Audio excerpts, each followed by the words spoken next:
Hi guys, मैं हूं आपकी प्यारी राइटर और नारेटर दीक्षा। आप सभी का बहुत बहुत वेलकम है दीक्षा नोवेल स्टोरी पर। तो चलिए स्टार्ट करते हैं द डेविल प्रिंसेस का नेक्स्ट एपिसोड। त्रिशम साफ साफ देख पा रहे थे कि यशी को सुकून नहीं है। यशी बहुत ही बेचैनी से एंट्रेंस गेट की तरफ देख रही है, शायद उसे किसी का इंतज़ार है। अभिमन्यु जी उसे हर अलग अलग अपने बिजनेस पार्टनर्स, अपने फ्रेंड्स से मिला रहे हैं, पर यशी का ध्यान वहाँ है ही नहीं। यशी तो किसी का वेट कर रही है। त्रिशम भी नोटिस कर लेते हैं कि यशी परेशान है। कुछ देर में एक ब्लैक कलर की कार एंट्रेंस गेट पर रुकती है और उस कार से एक बहुत ही हैंडसम डैशिंग सा आदमी निकलता है। इस इंसान की उम्र लगभग 40 से 45 साल होगी। वो जैसे जैसे अंदर आ रहे थे वैसे वैसे हर किसी की नज़र उन पर जा रही थी और जो जो उन्हें जानते थे हर किसी की आंखें फैलती जा रही थी। कोई शौक में था, कोई गुस्से में था और किसी की आंखों में आंसू थे। सब सोच रहे थे कि ये यहाँ कैसे। वो आते हैं और जाकर डायरेक्ट अभिमन्यु जी के गले लग जाते हैं। एक पल के लिए तो अभिमन्यु जी भी डर जाते हैं, पर समझ नहीं पाते हैं। पर फिर वो महसूस करते हैं कि ये कौन इंसान है, फिर वो भी उन्हें गले लगा लेते हैं, क्योंकि यहाँ बहुत सारे लोग थे। वैसे तो उनका मन कर रहा था कि वो दूर झटक जाए इस इंसान को, पर वो दूर झटकते नहीं हैं और उस इंसान को प्यार से गले लगा लेते हैं। वो उनसे अलग होते हैं और पूछते हैं, कैसे हैं आप पापा? अभिमन्यु जी के भी आंखों में आंसू थे, पर वो उन आंसुओं को गिरने नहीं देते और बोलते हैं, ठीक है हम। फिर वो यशी से मिलते हैं। यशी उन्हें डैडू कहकर गले लगा लेती है। जी हाँ, ये और कोई नहीं, रमन जी थे, जो कि आज यशी के बर्थडे के लिए इतने दिनों बाद आए थे। और हर कोई उन्हें ऐसे शौक से इसीलिए देख रहा था क्योंकि हर किसी को पता था कि उनकी मृत्यु हो चुकी है, वो मर चुके हैं। जिस रात यशी के डैड मरे थे उस रात उनका भी एक्सीडेंट हो गया है। सबको ये पता था क्योंकि उस दिन से ही वो गायब थे।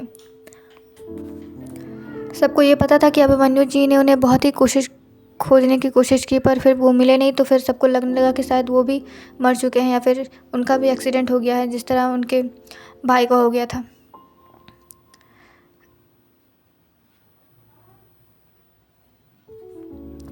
यशी उनसे मिलती है और उनका हाथ पकड़कर अंदर की तरफ ले जाती है, पर उसके पीछे पीछे त्रिशम जी नहीं जाते, क्योंकि वो जान रहे थे कि अभी शायद उन्हें यशी और रमन जी को अकेले छोड़ देना चाहिए। इतने दिनों बाद मिले हैं बाप बेटी और हो सकता है उन्हें कुछ इंपॉर्टेंट बात करना हो।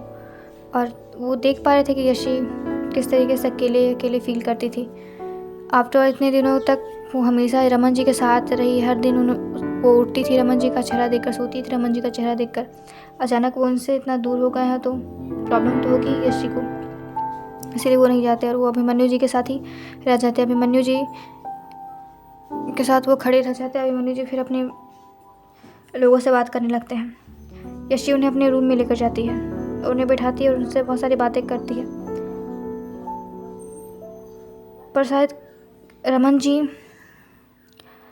की आंखों में भी बेचैनी दिख रही थी। वो भी शायद किसी और का वेट कर रहे थे। वो सोच रहे थे कि वो नहीं आई मिलने के लिए, क्या वो यहाँ नहीं है? पर उन्हें तो उसने यही बताया था कि वो यहीं पर है, पर वो दिखी क्यों नहीं? उनकी आंखें तरस गई थी उन्हें देखने के लिए। जब रमन जी को सब्र नहीं होता तो वो पूछ ही लेते हैं, बेटा आपकी कृतिका बुआ कहाँ है? यशी, कृतिका बुआ? वो तो यहीं कहीं होंगी, पार्टी में तो साथ में थी, मैं बुला के लाऊं? रमन जी, नहीं छोड़ दीजिए। कैसी हूँ? ठीक है, आप मिल लीजिए खुद। हाँ मैं मिल लूँगा, अब तो यहीं पे कुछ दिन रहना है ना। हाँ डैडू, आपको पता है कितने दिनों से मैं मिस कर रही थी आपको, और मुझे आपसे मिलने का भी मन कर रहा था, पर मुझे लगा आप बिज़ी होंगे और मैं यहाँ का इतना सारा वर्क छोड़ के जा नहीं सकती थी, इसलिए मैं नहीं मिली आपसे। हाँ बेटा, मैं समझता हूँ कि आप मुझे मिस कर रही होंगी, इसलिए देखो तो मैं आ गया। पर डैडू, मैं नाराज़ हूँ आपसे, आप मेरी शादी में भी नहीं आए। आपको पता है ना कि मैं कितनी डिस्टर्ब थी, अचानक मेरी शादी हो गई ऐसे। क्यों बेटा, त्रिशम अच्छी नहीं है क्या? यशी बोलती, नहीं ऐसी बात नहीं। एक सेकंड, आपको कैसे पता उनका नाम त्रिशम है? आप ये बात जानते थे? नहीं डैडू, आप मुझसे झूठ मत बोलिए, आप सच सच बताइए कि आप क्या ये बात जानते थे? हाँ हाँ। फिर भी आपने मुझे ये सब नहीं बताया, इसका मतलब आपको पता था कि वो त्रिशम खुराना है? हाँ, आपको पता था कि मेरी शादी होने वाली है, आप जानते थे कि मैं इंडिया आऊँगी और मेरी शादी होगी उनसे, आपको ये सब पता था ना? हाँ हाँ भी और नहीं भी बेटा, मुझे पता था कि आपकी शादी होगी, पर हमें ये नहीं पता था कि आपकी शादी त्रिशम खुराना से होगी। वो आप जो लंदन आए थे ना कुछ दिन पहले, हाँ, उस तभी मैं उनसे मिला तो फिर मुझे पता चला कि वो त्रिशम खुराना है ये। ओके, कोई बात नहीं। अच्छा, आई एम सॉरी बच्चा। आप बताओ, वो बुरे हैं क्या? नहीं। तो आपसे प्यार नहीं करते हैं? नहीं, ऐसी बात नहीं है। अच्छा, ये सब छोड़ो ना। अरे क्यों छोड़ो? मुझे जानना है कि मेरी बेटी खुश है कि नहीं उस इंसान के साथ। अगर आप खुश नहीं हो तो आप मुझे बता सकते हो, मैं आपका डिवोर्स करा दूंगा। डैडू, कोई ज़रूरत नहीं डिवोर्स करवाने की, ऐसी बात नहीं है, मैं एडजस्ट कर लूँगी। यशी की बात सुनकर रमन जी के चेहरे पर एक प्यारी सी स्माइल आ जाती है कि एडजस्ट कर लेंगी। आज से पहले तो आपने किसी चीज़ पे एडजस्टमेंट नहीं की। मैगी में हल्का सा नमक ज़्यादा हो जाता था, मैं कहता था कि आप उसमें हल्का सा वाटर डाल दो, तो आप डालते नहीं थे, आप उससे दोबारा मैगी बनवाते थे। और यहाँ अपनी पूरी लाइफ का फैसला आप कर रहे हो कि आप अपनी लाइफ को मैं एडजस्टमेंट कर लूँगी। इतना बड़ा चेंज कैसे आ गया भाई हमारी बच्ची पर? डैडू, आप हमें परेशान मत करो। रमन जी अच्छा नहीं करता।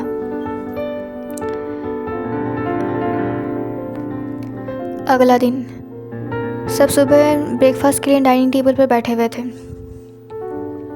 आज अभिमन्यु जी को लग रहा था कि हाँ, उनकी फैमिली पूरी हो गई है। और रमन जी की तो आंखें बार बार कृतिका जी की तरफ जा रही थी। कृतिका जी को समझ में आ रहा था कि रमन जी उन्हें ही देखे जा रहे हैं, पर या फिर रमन जी उन्हें कुछ कहने का इशारा कर रहे हैं, पर कृतिका जी अपनी नज़रें फेर लेती है और यशी से बातें करने लगती है। यशी भी कहीं ना कहीं ये सब नोटिस कर रही थी, पर वो सोचती है कि नहीं, वो कुछ अलग गलत सोच रही है। फिर वो इसे इग्नोर करती है और अपने ब्रेकफास्ट में लग जाती है। कुछ देर में तान्या, यशी, सूरज और त्रिशम चारों ऑफिस के लिए निकल जाते हैं।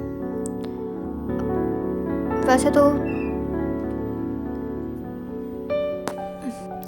रमन जी को ऑफिस जाने का मन था, पर फिर भी वो चाहते थे कि वो एक बार कृतिका जी और अभिमन्यु जी से अच्छे से बातें कर लें, उन्हें सारी जो मिसअंडरस्टैंडिंग है सारी क्लियर कर ले, उसके बाद वो जाए।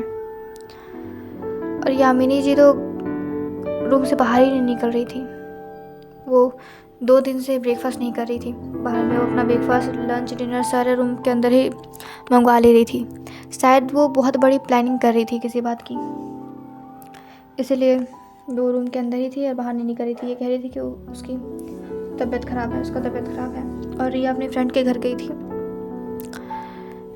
जब सब ऑफिस चले जाते हैं और कृतिका जी अपने रूम जाने लगती है, तभी रमन जी कृतिका जी का हाथ पकड़कर अपने रूम में ले आते हैं और गेट बंद कर देते हैं। कृतिका जी, ये क्या हरकत है रमन, गेट खोलिए। नहीं कृतिका, आप हमें बताइए कि आप हमें इग्नोर क्यों कर रही हैं?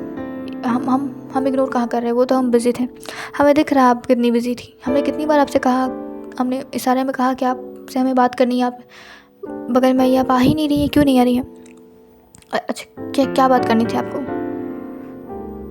कृतिका, आप साफ साफ जानती है कि हम क्या बात करना चाहते हैं। क्या आप समझ क्यों नहीं रही हैं? अब तो सब ठीक हो गया है, अब यशी भी बड़ी हो गई, अब यशी की भी शादी हो गई। आप हमारे बारे में तो सोचिए। क्या सोचे हम रमन? अब हमारी वो उम्र नहीं हो गई, अब हम बड़े हो गए हैं, 36 साल के हो गए हैं, अब हम बूढ़े हो गए हैं। अब हमारी ये प्यार मोहब्बत शादी की उम्र नहीं रही है, अब उम्र निकल गई है। प्यार की कोई उम्र नहीं होती कृतिका, आप समझ क्यों नहीं रही है ये बात? धीरे बोलिए रमन, आपको पता है ये सारी बातें घर में किसी को पता चलेंगी तो क्या होगा? क्या होगा? कुछ नहीं होगा, जो होना चाहिए वही होगा। अब हम चुप नहीं रहेंगे। अब आप माने चाहे ना माने, आपको हमसे शादी करनी ही पड़ेगी। आप समझ क्यों नहीं रहे रमन? हम आपसे शादी नहीं कर सकते। क्यों नहीं कर सकती आप हमसे शादी? अरे सब क्या सोचेंगे, समाज में हम क्या मुंह दिखाएंगे कि बूढ़े होने के बाद हम शादी कर रहे हैं? हाँ, समाज, ज़िंदगी भर तो आप समाज, लोगों की 4 लोग क्या कहेंगे, वो क्या कहेगा, वो क्या सोचेगा, इसके चक्कर में ही रही आप। हाँ, हमने अभिराज भैया से भी बात कर ली थी, उन्होंने समझा था हमें, उन्होंने कहा था कि वो हमारा रिश्ता करवाएंगे, पर अब हम क्या करें, हमारे नसीब में उस वक्त नहीं था ये सब कुछ। तो आप सच कह रही हैं, आपने सही में अभिराज भैया से बात की थी? आपको क्या लगता है रमन, हम झूठ बोलते हैं? आपको पता है हम झूठ नहीं बोलते, आप हम पर शक कर रहे हैं। नहीं, हम शक नहीं कर रहे, पर हमें भरोसा नहीं है आप पर। आप अपने परिवार का नाम बचाने के लिए कुछ भी कर सकती हैं, तो कुछ ना क्यों ना करें? हम इस घर की बेटी हैं, तो बेटी हैं तो आप बहू, हम आपको बहू बनाना चाहते हैं अपनी। आप समझ क्यों नहीं रही हैं? अपने घर, अपने पिता की बहू बनाना चाहते थे आपको हम, पर वो तो इस दुनिया में नहीं रहे। आप नहीं समझ रही हैं कि हम प्यार करते हैं आपसे, और आज से नहीं, आपको भी पता है हम बचपन से प्यार करते हैं आपसे। रमन धीरे बोलिए, कोई सुन लेगा रमन। अगर आपको पता है पिताजी को पता चले तो क्या होगा? क्या होगा? उन्हें पता है सब कुछ। क्या ये क्या कर रहे हैं आप? हाँ, पिताजी को हमारे बारे में पता है। रमन आप मजाक नहीं कर रहे हैं? नहीं, हमने उन्हें बहुत पहले ही बता दिया था, जब हमारी जॉब लगी थी तभी हमने उन्हें बता दिया था। ये क्या किया आपने रमन? आप ऐसा कैसे कर सकते हैं? अच्छा, हम क्यों ऐसा नहीं कर सकते? आपके भरोसे रहेंगे तो हम ऐसे ही मर जाएंगे। आप क्या चाहती हैं, हम तड़पते तड़पते मर जाएं? हमने बहुत कुछ सहा है कृतिका, हमने बहुत कुर्बानियाँ दी है, अब हमसे और कुर्बानियाँ मत मांगिए। हमने इतना सारा साल अपने बच्ची को दे दिया, ऐसा नहीं कि हमें रिग्रेट है या फिर हम ये कह रहे हैं कि उसकी वजह से हमारी ज़िंदगी बर्बाद हुई है। नहीं, वो हमारी बच्ची जैसी है और हम उससे प्यार करते हैं, और हम हमेशा उसे अपनी पहली बच्चा है मानेंगे। पर आप ये भी तो सोचिए कि हमारी भी उम्र हो गई, हमें भी शादी करनी है, हमारी उम्र निकल चुकी है, हमें पता है, पर इसका ये मतलब नहीं कि हम शादी ना करें। और आप समझ भी नहीं रही हैं, हमें पता है कि हमारा प्यार हमारे सामने है, हम अगर कुछ नहीं मानेंगे कुछ। कृतिका, हमने बचपन से कुर्बानी दी है। पिताजी के मरने के बाद हम अभिमन्यु पिताजी के लिए काम करते थे, उनका बिजनेस संभालते थे, जबकि हमारी अच्छी जॉब लग सकती थी, पर हम ये नहीं चाहते थे कि उन्हें ऐसा लगे कि उन्होंने हमें पढ़ाया और हम उन्हें छोड़कर चले गए। हमने अभिराज भैया की बेटी को अपनी बेटी की तरह पाला है। हम उससे बहुत प्यार करते हैं, पर हम आपसे भी बहुत प्यार करते हैं। हम नहीं सह सकते ये कि आप इस तरह से अकेले घुटते घुटते मर जाए। हमें ज़रूरत है आपकी, आपको ज़रूरत है हमारी। रमन, हमें नहीं है ज़रूरत आपकी, झूठ मत बोलिए। आपकी आंखों में साफ साफ खालीपन दिखता है। हमें समझ में आता है कि आपको ज़रूरत है हमारी, और आप भी हमसे प्यार करती हैं। ऐसी बात नहीं है।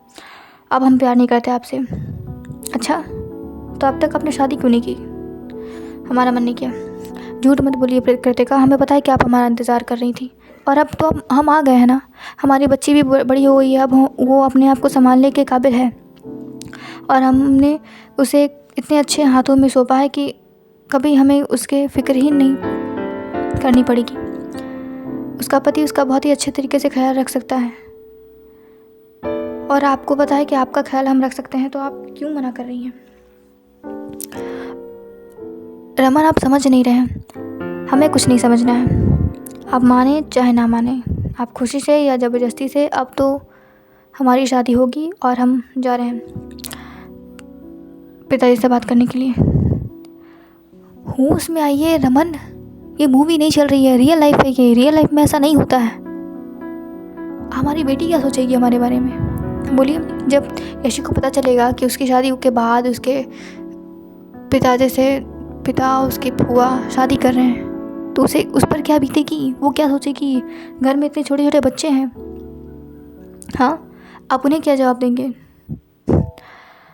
1 महीना हो गया और अभी तक आप यशी को समझ नहीं पाई हैं। आपको पता है, जब उसे पता चलेगा कि हम आपको पसंद करते हैं या फिर हमने उसके लिए कुर्बानी दी है, तो वो क्या करेगी? वो पूरी दुनिया के खिलाफ जाकर हमारी शादी करवाएगी। आप नहीं जानती हैं हमारी बेटी को, हमने उसे शेरनियों की तरह पाला है।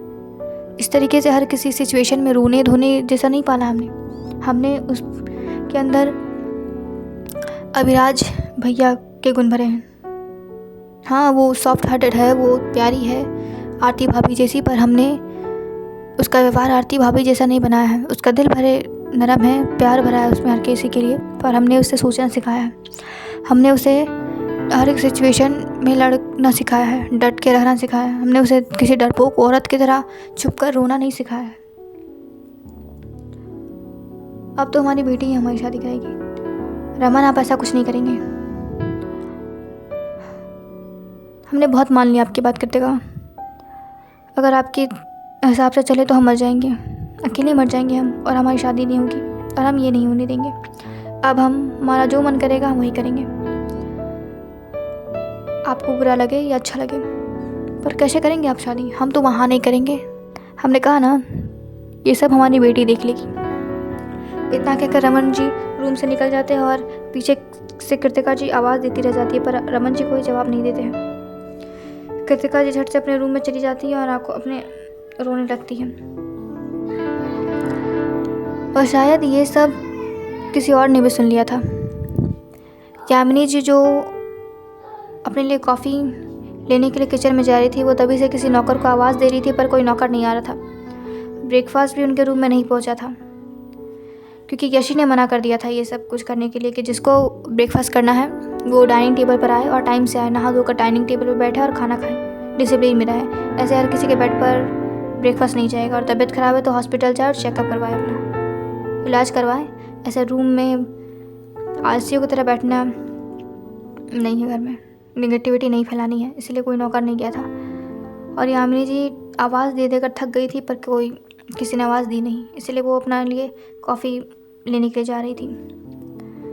और पूरी बात तो नहीं, पर उन्होंने कुछ बातें सुन ली थी रमन जी और कृतिका जी के बीच, और इनसे उनके दिमाग में कुछ बातें तो आई थी। उन्हें कुछ तो अंदाज़ा था पहले से, पर अब इनकी कुछ बातें सुनकर उन्हें पूरा का पूरा भरोसा हो गया था। वो किचन में नहीं जाती और अपने रूम में चली जाती हैं, और वो यही सोच रही थी कि अब इन दोनों के ज़रिए यशी को कैसे तोड़ा जाए, क्योंकि इतने दिनों में उन्होंने देखा था कि यशी कृतिका जी से बहुत अटैच हो गई है, उनके साथ ही वो बैठती है, उनसे बातें करती है, और बचपन से रमन जी ने उसे पाला है, तो रमन जी से भी वो प्यार करती ही होगी, क्योंकि वो तो उन्हें ही अपना पिता समझती थी। तब उनके दिमाग में चल रहा था कि इन दोनों को लेकर के यशी के दिमाग में कौन सी गलत फहमी डाले जिससे कि यशी इनसे दूर हो जाए और यशी कमज़ोर हो जाए। पर वो नहीं जानती थी कि वो किससे भिड़ने जा रही हैं, डेविल प्रिंसेस से भिड़ने जा रही हैं। वो देखते हैं इनका क्या हाल होता है आगे। इधर ऑफिस में यशी और तशम दोनों ही बहुत ज़्यादा खुश थे। यशी तो अपने रमन अंकल के आने की वजह से खुश थी, और हमारे तशम जी अपनी क्यूट लिटिल वाइफ को देखकर खुश थे। उन्हें नज़र आ रहा था कि यशी अपने डैडू से कितना ज़्यादा प्यार करती है, वो उनसे कितना ज़्यादा अटैच है, क्योंकि वो जब नहीं थे तभी हर वक्त यशी का चेहरा थोड़ा थोड़ा उतरा हुआ रहता था। देखकर पता चलता था कि शायद किसी को उमश कर रही है। पर अब यशी बहुत खुश है, और यशी इतनी सारी प्लानिंग करी उन्हें खुश करने की। तशम अभी सोफे पर बैठकर हैंड ड्रेस पर सर टिकाकर यशी को ही देखे जा रहे थे, और यशी बहुत ही ज़्यादा चहक चहक कर प्लानिंग्स कर रही थी कि वो कैसे क्या गिफ्ट देगी रमन जी को, क्या थीम प्लान करेगी, क्या करेगी। वो बहुत ज़्यादा खुश लग रही थी। अभी उसके अंदर नज़र ही नहीं आ रहा था कि वो कोई लेडी बॉस है। अभी उसके अंदर एक प्यारी सी छोटी बच्ची नज़र आ रही थी, जो कि अपने डैडी को खुश करना चाहती है, उन्हें खुश देखना चाहती है, यही उन्हें नज़र आ रहा था। वो बहुत खुश थे यशी को ऐसे देखकर, वो यशी को ऐसे ही देखना चाहते थे। वो जानते थे यशी ने अपनी लाइफ में क्या कुछ सहा है, क्या कुछ फेस किया है यशी ने अपनी लाइफ में, जिसकी वजह से वो इतनी टफ बन गई है। वो अपनी चाइल्डिश साइड किसी को नहीं दिखाती थी। वो जानती थी कि उसके रमन अंकल अकेले हैं, इसलिए वो अपने डैड को कुछ नहीं बताती थी। उसके साथ स्कूल में जो भी बुली होता था, जो भी होता था, वो अपने तक ही रखती थी, क्योंकि वो इंडिया से आई थी और वहाँ के बच्चों के जैसे वो नहीं दिखती थी। वो देखने में ही अलग दिखती थी। इंडियंस का चेहरा ही अलग होता है, देखने में पता चलता था कि ये इंसान इंडिया से है। उसे स्कूल में बहुत ही ज़्यादा बुली किया जाता था, जिसकी वजह से उसने कई बार उसका स्कूल चेंज हुआ है जब वो रमन जी को बताती थी। पर एक टाइम के बाद उसे नज़र आने लगा था कि शायद रमन जी फ्रस्ट्रेट हो रहे हैं, क्योंकि बार बार जगह शिफ्ट करना। ऐसा नहीं कि रमन जी ने कभी उससे ऐसी बातें की थी, पर उसे खुद में ही लगता था कि शायद उसे अपने डैडू को इतना परेशान नहीं करना चाहिए, इसलिए वो हर चीज़ सहती गई। उसके साथ जो हुआ वो अपने तक ही रखती थी। वो ना कभी किसी को बताती थी और ना ही कभी किसी से ये सारी बातें शेयर करती थी। वो सारी बातें अपने तक ही रखती थी। वो कभी नहीं पता लगने दी थी रमन जी को कि उसके साथ स्कूल में क्या क्या होता था, कॉलेज में यहाँ तक क्या क्या होता था। इसलिए वो बहुत बहुत ही स्ट्रिक्ट और अपने आप को छुपा कर रखने वाली इंसान थी। और आज त्रिशम जी को साफ साफ दिख रहा था कि यशी कितनी खुश है। उसके अंदर का जो बच्चा है, चाइल्डिश जो उसका फेस है, वो बाहर आ रहा है। यशी, अरे त्रिशम, आप कुछ बोल क्यों नहीं रहे हैं? आप बता क्यों नहीं रहे हैं? वैसे उन्हें क्या पसंद आएगा? उनके पास सब तो है, मैं उन्हें क्या गिफ्ट दूँ? मैं चाहती हूँ कि मैं उन्हें वो सारी जगहें लेकर जाऊँ जहाँ वो पहले बचपन में रहते थे। इंडिया में जो जगह उनकी फ़ेवरेट है, मैं वहाँ उन्हें लेकर जाऊँ। उनके लिए उनका फेवरेट फूड बनाऊँ अपने हाथों से। वैसे उन्हें इंडियन फूड बहुत ज़्यादा पसंद है। वो इतनी सारी तैयारी करनी है, मैं कैसे करूँगी ये सब कुछ मैनेज? त्रिशम, यशी रिलैक्स, सब हो जाएगा। आप इतना परेशान क्यों हो रही हैं? आप बस लिस्ट बनाइए, आपको क्या क्या करना है बताइए, मैं करवा दूँगा। नहीं ना, वो तो मैं भी करवा सकती हूँ, पर मुझे हर चीज़ अपने हाथों से करनी है। वैसे तो पहले मुझे दादाजी से बात करनी होगी कि मुझे पता करना होगा कि रमन डैडू को क्या क्या पसंद है, उनका फेवरेट प्लेस कौन सा है, और वो क्या करना चाहते थे अपनी लाइफ में। क्या वो जो अचीव करना चाहते थे वो उन्हें मिल गया? मैं चाहती हूँ कि मैं उन्हें वो हर चीज़ दूँ जो वो चाहते थे। मैं नहीं चाहती कि उनके दिल में ऐसा कोई रिग्रेट हो कि मेरी वजह से या फिर किसी और प्रॉब्लम की वजह से उन्होंने अपना सपना पूरा नहीं किया। आपको पता है उन्होंने मेरी कितनी हेल्प की है? हर कदम कदम पर उन्होंने हेल्प की है। अगर मुझे वो खुद नहीं बताते कि वो मेरे असली डैड नहीं है तो मुझे पता ही नहीं चलता। मुझे तो लगता कि वो मेरे असली डैड हैं। वो मुझसे बहुत ज़्यादा प्यार करते हैं। आज तक ऐसी कोई चीज़ नहीं है जो मैंने बोली हो और उन्होंने वो चीज़ अरेंज नहीं की हो। मुझे पता है वो बहुत ज़्यादा मेहनत करते थे, 2-3 जॉब्स करते थे, उसके बाद वो मेरी हर ज़रूरत पूरी कर पाते थे। ओह माय गॉड, मुझे क्या क्या करना होगा? मुझे ऐसा फील हो रहा है कि पहले मेरा कोई बच्चा कहीं से आया और मैं उसके लिए सब कर रही हूँ। त्रिशम, आपको बच्चे पसंद हैं? हाँ, वैसे बच्चे किसे पसंद नहीं होते, मुझे बच्चे बहुत ज़्यादा पसंद है। वैसे आपको बेटा पसंद है या बेटी? हाँ नहीं, वैसे उस हिसाब से हम आगे बॉय करेंगे या गर्ल? यशी एक तकिया त्रिशम की तरफ फेंक कर मारती है। त्रिशम, अभी मैं कोई इंपॉर्टेंट बात कर रही हूँ ना, आपको मज़ाक किसी वक्त सूझ रहा है और आप ऐसे क्या देख रहे हैं मुझे तभी से? आपका मन नहीं भरता देखते हुए? मेरी हेल्प कीजिए, मुझे डिसाइड करने में हेल्प कीजिए कि मैं क्या करूँ। आप ऐसे तभी से बैठे हुए हैं।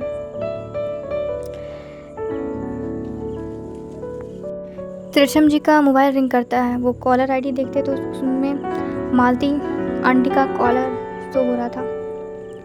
मालती आंटी वही थी जिसे त्रिशम जी ने अपनी मॉम की देखभाल करने के लिए रखा था।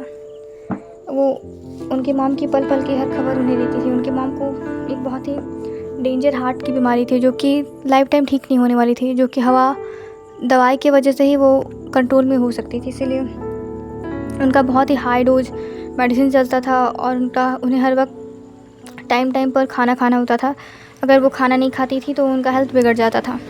और बहुत बार उनकी मॉम ऐसे करती थी ताकि वो त्रिशम जी को अपने पास बुला सकें, और त्रिशम जी भी समझते थे, पर उनकी मॉम भी समझती थी कि उन्हें इतना सारा काम रहता है,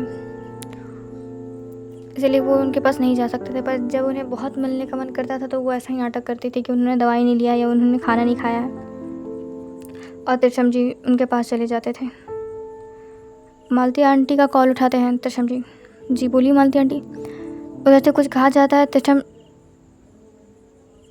जी हड़बड़ा जाते हैं और जल्दी से वो उठकर यशी को कहता है कि मैं अब शाम तक आ जाऊँगा, और वो यशी की कोई बात सुनते ही नहीं है और बाहर निकल जाता है। यशी उन्हें आवाज़ देती रह जाती है कि क्या हुआ। यशी भी अचानक से डर गई थी कि ऐसा क्या हो गया कुछ इतनी तेज़ से वो भागे। त्रिशम जी तुरंत बाहर निकलते हैं और अपने ड्राइवर को कार निकालने के लिए कहते हैं, और 2-3 कार से बिल्डिंग से निकलती है और त्रिशम जी उस पर भी बैठे हुए थे। कुछ देर ड्राइव करने के बाद, लगभग 1 घंटे ड्राइव करने के बाद उनकी डेस्टिनी आ जाती है। वो उतरते हैं कार से और अपने मैंशन के अंदर जाते हैं। मैंशन के अंदर वो हॉल में जाते हैं। हॉल में उन्हें कोई नज़र नहीं आता। वो सीधे अपनी मॉम के रूम की तरफ जाते हैं। वो अपनी मॉम के रूम की तरफ जा ही रहे थे तभी उन्हें किन्हीं की बातें करने की आवाज़ आ रही थी। वो अपने रूम में जाते हैं तो वो देखते हैं कि उनकी मॉम बेड पर लेटी हुई हैं, और उनके बगल में डॉक्टर सरिता, जो कि उनकी फैमिली डॉक्टर थी। वो थोड़ी ओल्ड हो गई थी पर वो सारा काम बहुत अच्छे तरीके से करती थी। वो बहुत ही स्पेशलाइज्ड और इंटेलिजेंट डॉक्टर थी, जो कि उनके मॉम का टाइम टू टाइम चेकअप करने के लिए आती रहती थी। त्रिशम जी जल्दी से अपनी मॉम के पास जाते हैं और उनके सर पर हाथ फेरते हैं। वो देखते हैं कि उनकी मॉम बेहोश है। वो डॉक्टर से पूछते हैं, डॉक्टर इन्हें क्या हुआ है? वो बहुत ही हड़बड़ाए हुए थे। वो ही जानते थे कि वो किस तरीके से इतनी दूर से यहाँ आए हैं और कितनी स्पीड में उन्होंने अपना कार चलवाया है। रिलैक्स, आप इतना परेशान क्यों हो रहे हैं? आपको अगर इतनी ही चिंता है इनकी, तो आप इनका ख्याल खुद से क्यों नहीं रखते हैं? और मैंने आप लोगों से कह दिया है कि आप लोग इन्हें ऐसा कुछ याद मत दिलवाइए जिनसे इन्हें कोई ट्रॉमा हो। इन्हें पैनिक अटैक आया था। आपको पता है ना कि इनके लिए पैनिक अटैक कितना हार्मफुल है। एक दो बार और पैनिक अटैक आया इन्हें तो फिर आई एम सॉरी, मैं इन्हें नहीं बचा सकती। त्रिशम, डॉक्टर आप ये क्या कह रही हैं? आप ऐसे कैसे कह रही हैं? आप डॉक्टर हैं, आपका काम है पेशेंट का इलाज करना, उसे बचाना। आप भी ऐसी बातें कर रही हैं। आप जानती हैं ना मैं आपके साथ क्या कर सकता हूँ? मैं आपका बैन करवा सकता हूँ। मिस्टर त्रिशम, आई नो आप बहुत ज़्यादा पावरफुल हैं, पर मैं भी भलाई के लिए कह रही हूँ। और मैं आपसे पहले से आपकी मॉम को जानती हूँ और मेरा इनसे बहुत ही अच्छा रिश्ता है। आफ्टर ऑल हम लोग दोनों बचपन के फ्रेंड्स हैं। बट मुझे आप पर इसलिए गुस्सा आ रहा है क्योंकि आप जानते हुए आप ऐसी वजह क्यों देते हैं अपनी मॉम को जिससे उन्हें पैनिक अटैक आए। आप क्यों नहीं समझ रहे इनका मेंटल हेल्थ, इनकी बॉडी बहुत ज़्यादा वीक है। वो सब मत किया कीजिए जिसकी वजह से इन्हें कोई प्रॉब्लम होती है। त्रिशम, ओके, अगली बार ऐसा कुछ नहीं होगा। आइए डॉक्टर, मैं आपको बाहर तक छोड़ देता हूँ।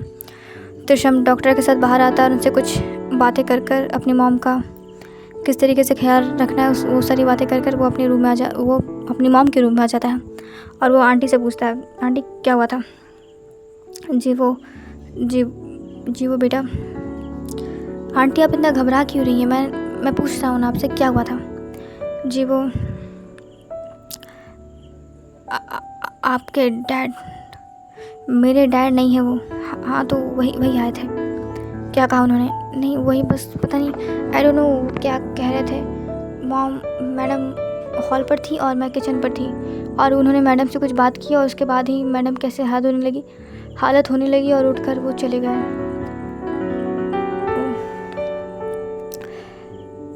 गार्ड्स कहाँ थे? नहीं पता बेटा, शायद वो बाहर में ही थे।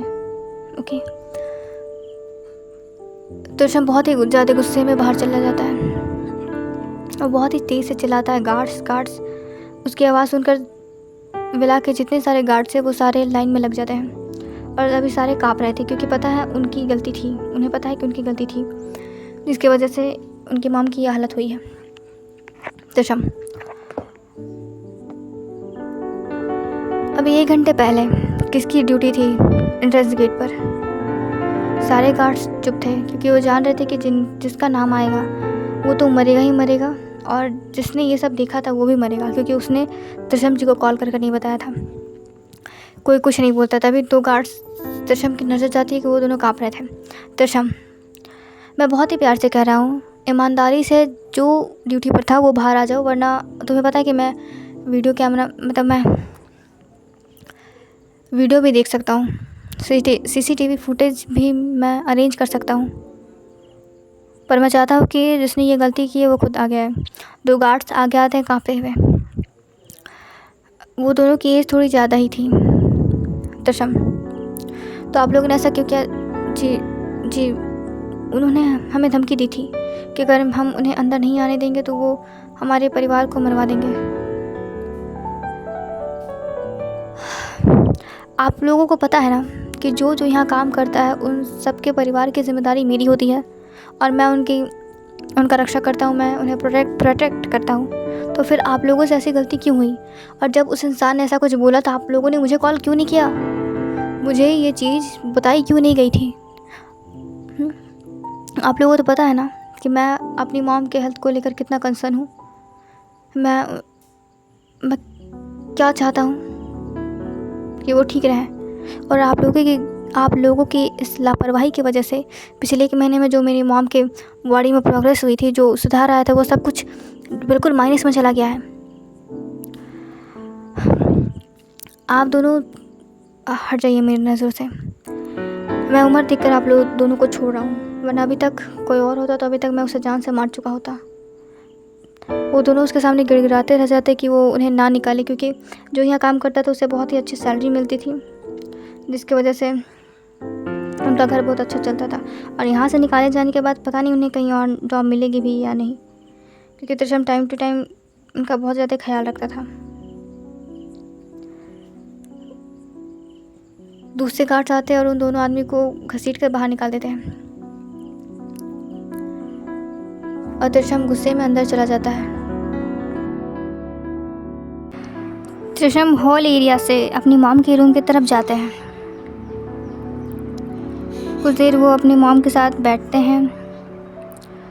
वो अब अपनी मॉम को देख रहे थे कि वो अभी कितने सुकून से लेटी हुई है। दवाई के असर से उनकी मॉम बेहोश थी, जिसकी वजह से उन्हें यह भी नहीं पता चला कि उनका प्यारा बेटा उनके पास आया है, जिससे मिलने के लिए वो कितना वेट करती हैं। कुछ देर तक त्रिशम जी अपनी मॉम को ही देखते देखते सोचते हैं कि कितनी प्यारी है उनकी मॉम और कितनी स्ट्रांग भी।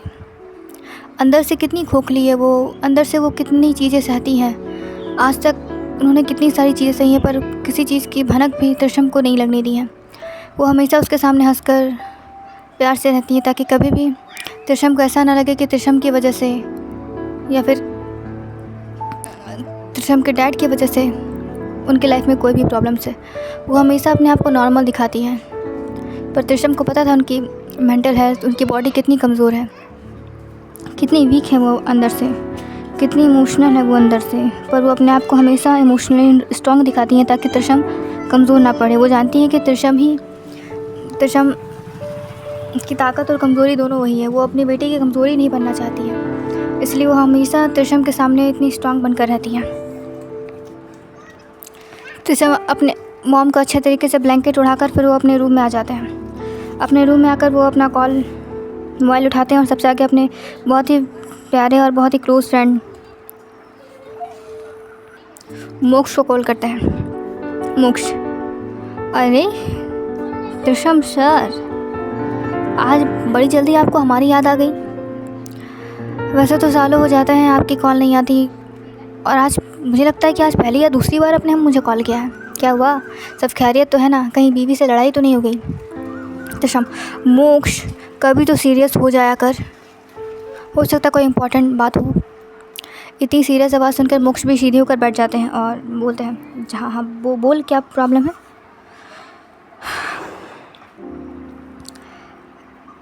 मैं चाहता हूँ कि मैं उसे बर्बाद कर दूँ।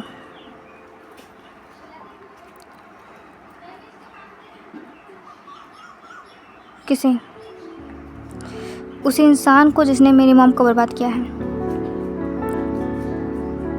अरविंद बिरला। वो उसकी हिम्मत इतनी बढ़ गई कि वो घर तक आ गया है। मैं इसे और इग्नोर नहीं कर सकता और मैं इसे और छूट भी नहीं दे सकता। मैं चाहता हूँ कि तू उसकी टेक्सटाइल कंपनी को आग लगा दे। एक सेकेंड मोक्ष, डोंट कॉल मी मोक्ष। अभी मैं तुम्हारा बॉस हूँ और मैंने जो कहा है वो कर। ओके बट सर, आप ऐसे कैसे कर सकते हैं? टेक्सटाइल कंपनी में आग, आप फंस जाएंगे। मोक्ष, तुम्हें पता है कि आज तक ऐसी कोई हथकड़ी नहीं पहनी जो त्रिशम खुराना को लग जाए। ओके, तो अपना काम करूँ, और नहीं हो पा रहा तो मुझे बोल दो, मैं तुम्हें जॉब से निकाल देता हूँ और किसी और को जॉब से रख लेता हूँ। मोक्ष अचानक से बहुत ही ज़्यादा घबरा जाते, क्योंकि वो जानते थे कि त्रिशम गुस्से में कुछ भी कर सकते हैं, उन्हें जॉब से भी निकाल सकते हैं। काम अपनी जगह, दोस्ती अपनी जगह। माना वो त्रिशम के बहुत ही अच्छे फ्रेंड हैं, पर त्रिशम अपने काम के जगह पर किसी को नहीं दिखता है। दोस्ती जो है वो ऑफिस के बाहर, जब उसका काम बीच में आ जाए तभी हर दोस्ती यारी रिश्तेदारी सारी हर चीज़ वो साइड में रख कर अपना काम करता है। मोक्ष ओके कर कॉल कट कर देते हैं। ये और कोई नहीं, त्रिशम के पिता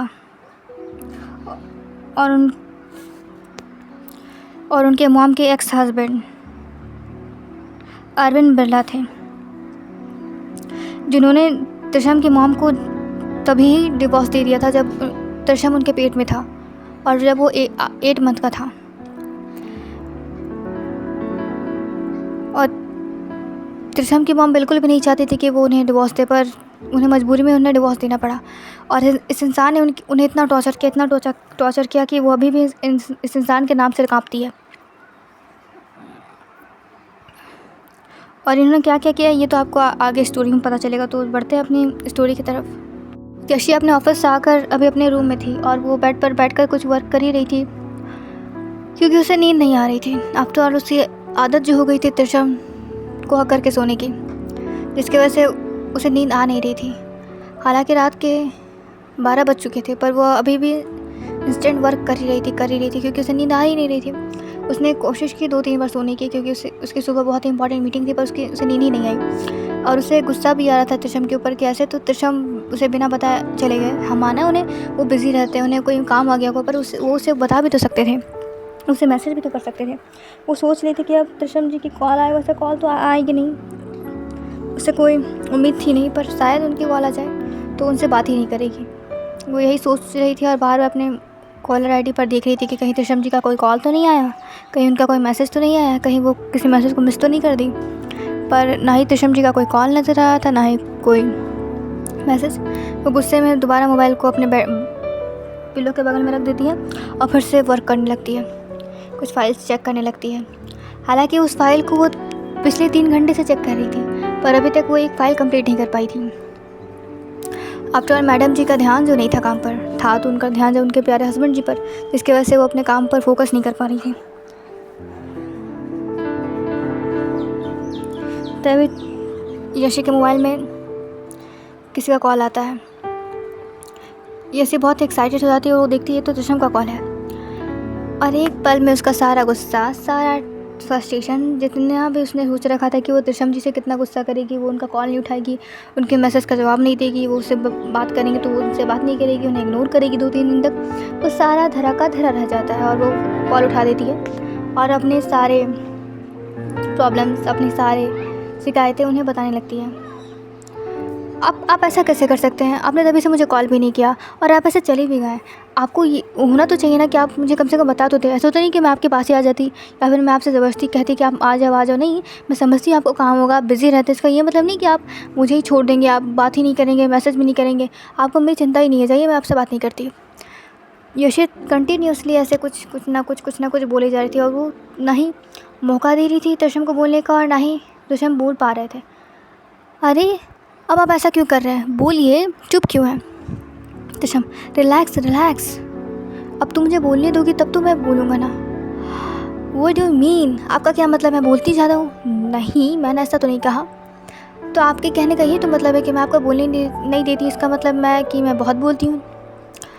यशी, तुम शांत रहोगी या मैं कॉल काट दूँ? ओह माय गॉड, देखो तो कैसे धमकी दे रहे, कॉल काट दूँ। आपको क्या लगता है मैं मरी जा रही हूँ आपसे बात करने के लिए, मैं तरस रही हूँ आपसे बात करने के लिए? आपको कॉल काटना है ना तो काटिए और मेरी तरफ से बाहर में जाइए। इतना कहकर यशी कॉल काट देती है और उसके आँख से टप टप आंसू गिरने लगते हैं। वो समझ नहीं पा रही थी कि वो ऐसा बिहेव क्यों कर रही है, बिल्कुल टिपिकल इंडियन वाइफ की तरह। पहले तो वो ऐसा बिहेव नहीं करती थी, वो हमेशा स्ट्रिक्ट और अटल डाउन रहती थी। हालांकि जब वो रमन जी से गुस्सा हो जाती थी अपने डैडू से, पर तभी भी वो ऐसा बिहेव नहीं करती थी जो अभी वो इतना चाइल्डिश बिहेव कर रही है। वो अपने आप को एक बार बेड के बगल में लगे हुए आईने में देखती है और वो अपने आप को गौर से देखती है, कैसे वो किसी टिपिकल वाइफ की तरह बिहेव कर रही है जो अपने पति से नाराज़ है। फिर वो अपना सर झड़कती है और शांति से अपने काम पे बैठ जाती है। पर उसे रिग्रेट भी हो रहा था कि उसने कॉल काट दिया और फिर त्रिशम जी ने उसे दोबारा कॉल भी नहीं किया। रहने दो इन्हें, मरने दो। कॉल करते एक तो कॉल किया और अगर मैंने काट दिया तो इसका ये मतलब नहीं कि दोबारा कॉल कर ले। नहीं, महाराज को तो फुर्सत ही नहीं मिलती। बड़े आए त्रिशम खुराना, इतने बड़े बिजनेसमैन, वाइफ तो संभालनी आती नहीं इन्हें। आने दो इन्हें, बात नहीं करूँगी मैं इनसे, ना तो पता चलेगा इनसे। बड़ा पहले आगे पीछे होते रहते थे, बस जब से मैंने इन्हें भाव देना शुरू किया ना तब से ही मुझे इग्नोर कर रहे हैं। यशी अपने में ही कुछ ना कुछ ऐसे बातें कर रही थी, तभी दोबारा से त्रिशम जी का कॉल आता है। वो उठाती नहीं है कॉल, 2-3 बार कॉल फिर रिंग होता है, फिर भी वो नहीं उठा रही है और फिर कॉल आना बंद हो जाता है और यशी का रोना स्टार्ट हो जाता है। बस 6 ही बार कॉल किया, 7वां बार नहीं कर सकते थे? हो सकता है मैं उठा लेती, नहीं, इन्होंने तो गिन कर रखा था कि ये 7 या 8 बार ही कॉल करेंगे, ये नहीं कि आ जाए मेरे पास। बड़े आए त्रिशम खुराना आने दो इन्हें मैं बताती हूँ कि यशी सिंघानिया क्या चीज़ है। बड़ा मुझे इग्नोर करने लगे हैं ना, अब देखना मैं कैसे इन्हें इग्नोर करती हूँ, तब इन्हें पता चलेगा जब इग्नोर होता है इंसान तो कैसा फील होता है। तब इसके गेट पर किसी का नॉक होता है।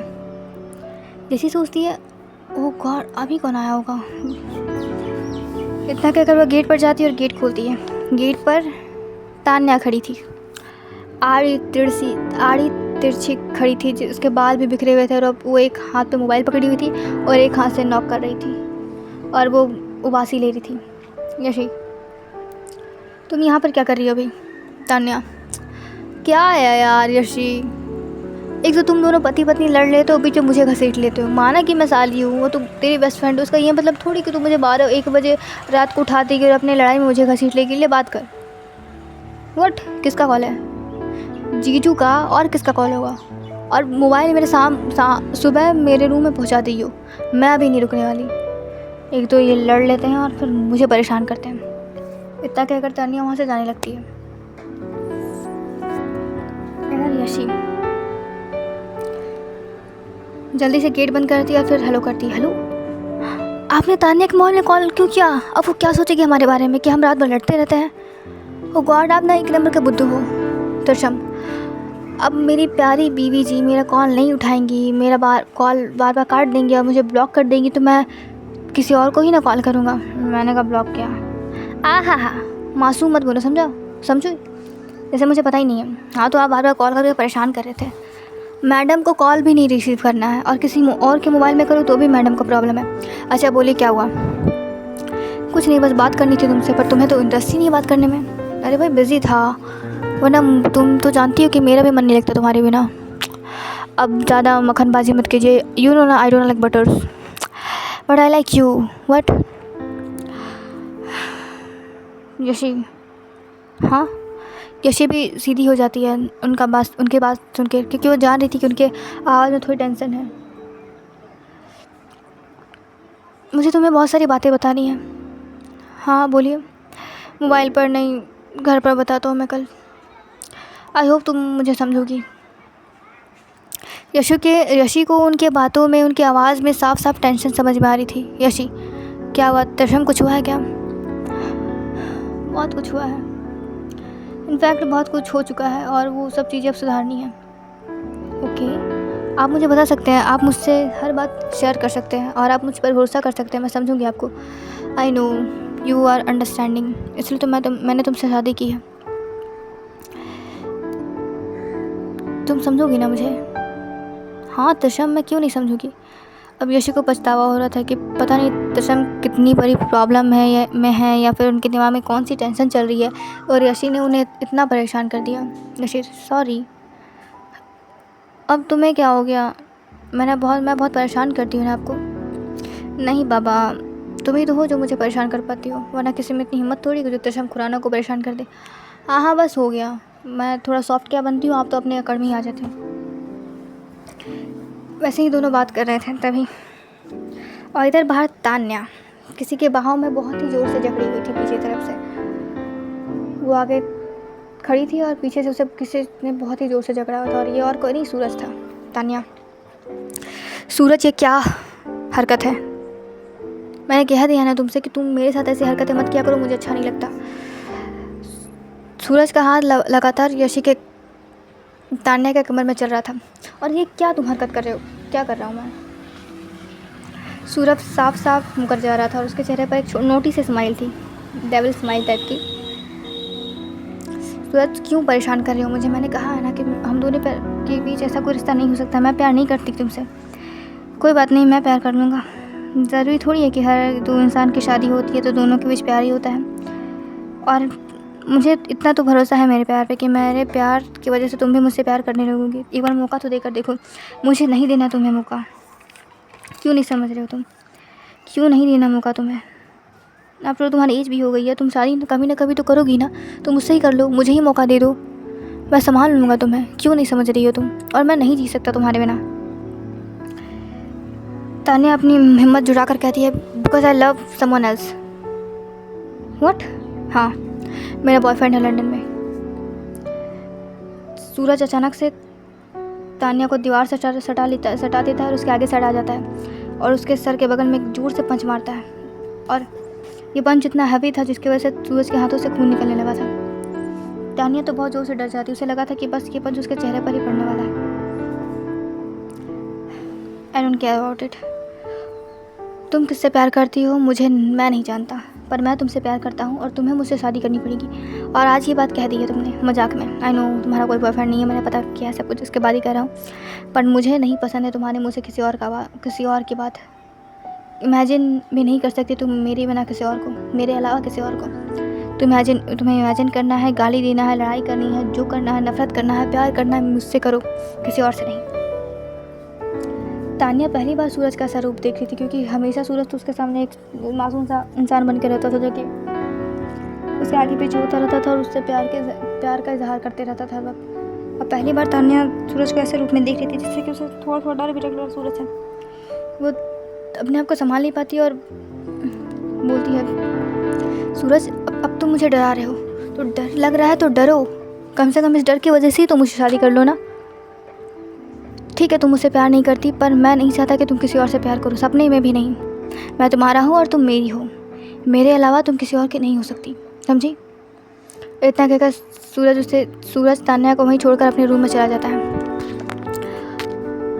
तान्या तो सुन हो गई थी। कुछ देर में तान्या को होश आता है कि वो पता नहीं कब से यहीं पर खड़ी हुई है और सूरज उसे छोड़कर जा भी चुका है और वो यहीं पर खड़ी हुई है। तान्या दौड़कर अपने रूम में चली जाती है और गेट लॉक कर बेड में बैठ जाती है और वो सोच रही थी कि वो सूरज के बारे में ही सोचने लगती है।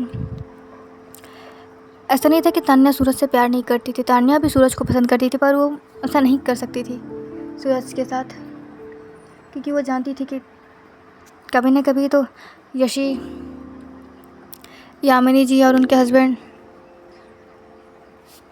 से अपना बदला लेगी। शायद वो उन्हें जान से मार दे। और अगर उसने सूरज से शादी कर ली, और कोई भी बेटा नहीं चाहेगा कि उसकी माँ बाप कितने भी बुरे क्यों ना हो उनकी जान जाए या फिर उन्हें कुछ हो। और सूरज उनका खून है तो सूरज उनका ही साथ देगा, जिसके वजह से तान्या बीच में पिस कर रह जाएगी, क्योंकि वो ना यशी को छोड़ सकती थी, क्योंकि वो यशी के साथ बचपन से रही थी, और ना ही शादी होने के बाद सूरज को, क्योंकि सूरज एक तो उसका प्यार है और दूसरा सूरज उसका पति बन जाएगा। तो वो ना तो इधर छोड़ सकती थी ना वो उधर छोड़ सकती थी। इसलिए वो यही फैसला करती है कि वो आज तक जैसे जीती आई थी वो ऐसे ही जीती रहेगी। और कभी ना कभी यशी तो लंदन जाएगी, तो यशी अगर लंदन जाएगी तो उसे भी लंदन जाना ही होगा। और अब तो यशी की शादी भी इतने बड़े बिजनेस टाइकॉन से हो गई है तशम खुराना, जिसकी वजह से यशी को तो कोई प्रॉब्लम भी नहीं होगी, कहीं भी वो एक्सेप्ट हो सकती है। तो और यशी जहाँ रहेगी वहाँ तान्या को तो रहना ही होगा। इसलिए वो डिसाइड की थी कि वो सूरज को कभी भी अपने दिल की बात नहीं बताएगी। वो जानती थी कि कभी ना कभी ये परिवार टूटेगा ही। और सूरज आज यशी से इतने प्यार से बिहेव करता है, वो आज उनके साथ इतने अच्छे से रहता है। जब उसे पता चलेगा कि वो दोनों उसके मॉम डैड को ही बर्बाद करने के लिए आई हैं, उसके मॉम डैड को बर्बाद करने का वो दोनों प्लान बना रही है, तो सूरज उससे नफरत करने लगेगा। और शादी होने के बाद अगर वो उससे नफरत करेगा तो तान्या तो टूट जाएगी। इसलिए तान्या डिसाइड करती है कि वो कभी भी सूरज को अपने दिल की बात नहीं बताएगी।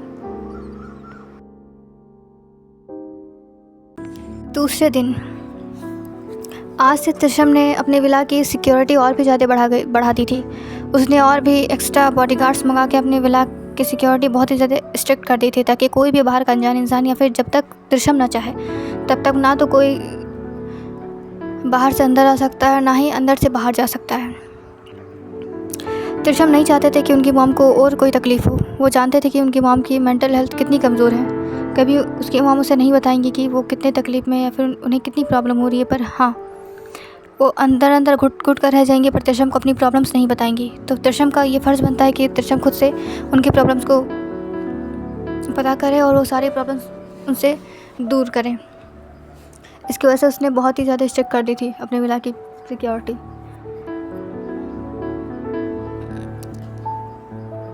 त्रिशम डाइनिंग टेबल पर बैठे हुए थे और उनकी मॉम लगातार कुछ ना कुछ बनाकर टेबल पर रखती जा रही थी। वो सुबह से मना कर रहे थे कि मॉम मैं नहीं खाऊंगा, मॉम मुझे ऑफिस जाना है, मॉम मैं बहुत बिजी हूँ, मुझे ये काम है, मुझे वो काम है। वो बहुत सारा बहाना बना चुके थे, पर उनकी मॉम शांति नहीं हो रही थी। एक तो उन्हें डर भी लग रहा था क्योंकि उनकी मॉम की हेल्थ थोड़ी कमज़ोर थी, पर फिर भी उनकी मॉम काम किए जा रही थी, कुछ ना कुछ किए जा रही थी। उन्होंने सुबह से पता नहीं कितनी बार कहा था, पर सुबह उनकी मॉम ने ही उनके लिए खुद ही प्रोटीन शेक बनाया।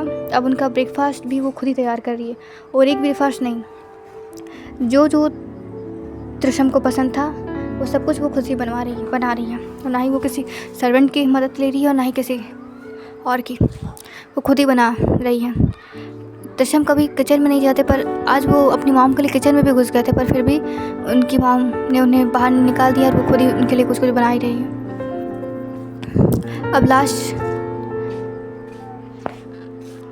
लास्ट वो खीर का बाउल टेबल पर रखती हैं और वो फिर से किचन जाने लगती है। तो त्रिशम उठकर उन्हें चेयर पर बैठाते हैं। मॉम, मैं खा लूँगा ये सब, और आपको पता है तो मैं इतनी सारी चीज़ें नहीं खाता, फिर आपने क्यों इतनी सारी चीज़ें बनाई हैं? बेटा, आप जानते हैं ना, एक तो आप इतने दिनों बाद हमारे पास आते हैं और फिर आप हमारी सारी इच्छाएं भी नहीं पूरी करते हैं। क्या प्रॉब्लम है आपको? आप यहाँ पे रहिए ना, और आपने हमें हमारी बहू से भी नहीं मिलाया है। वो इतना कह रही थी, तभी बाहर से किसी की आवाज़ आती है। हाँ आंटी, आपने बिल्कुल सही कहा, और यहाँ तक कि इसने मुझे भी अपने भाभी जी से नहीं मिलाया है, और मैंने इससे फ़ोटो मांगी तो इसने कॉल कट कर दी। इस आवाज़ से समझ जाते हैं त्रिशम जी कौन आया होगा, और ये थोड़ी उनके चेहरे पर चिढ़ की भाव आ जाती है, जैसे कि ये इंसान उनके आंखों के सामने उन्हें बिल्कुल पसंद नहीं है।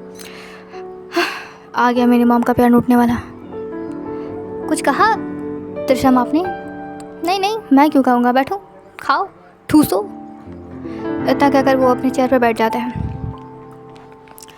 वो और भी बातें करना चाहते थे अपनी मॉम से, पर वो मोक्ष के सामने बिल्कुल भी नहीं कर सकते। जी हाँ, ये और कोई नहीं, हमारे प्यारे, क्यूट और डैशिंग से मोक्ष साहब थे, जो कि अपने दोस्त को परेशान करने और उनके मॉम का हेल्थ जानने के लिए भी आए थे, क्योंकि उन्हें गार्ड से पता चला था कि क्या हुआ था कल, जिसकी वजह से वो आए थे। और त्रिशम को चिढ़ाना और त्रिशम को परेशान करना तो उनका बचपन की हॉबी थी, पर वो ऐसा कर नहीं पाते थे। हाँ, जब त्रिशम की मॉम आमने सामने होती थी तो वो कर पाते थे, क्योंकि वो उनसे बहुत ही ज़्यादा प्यार करती थी।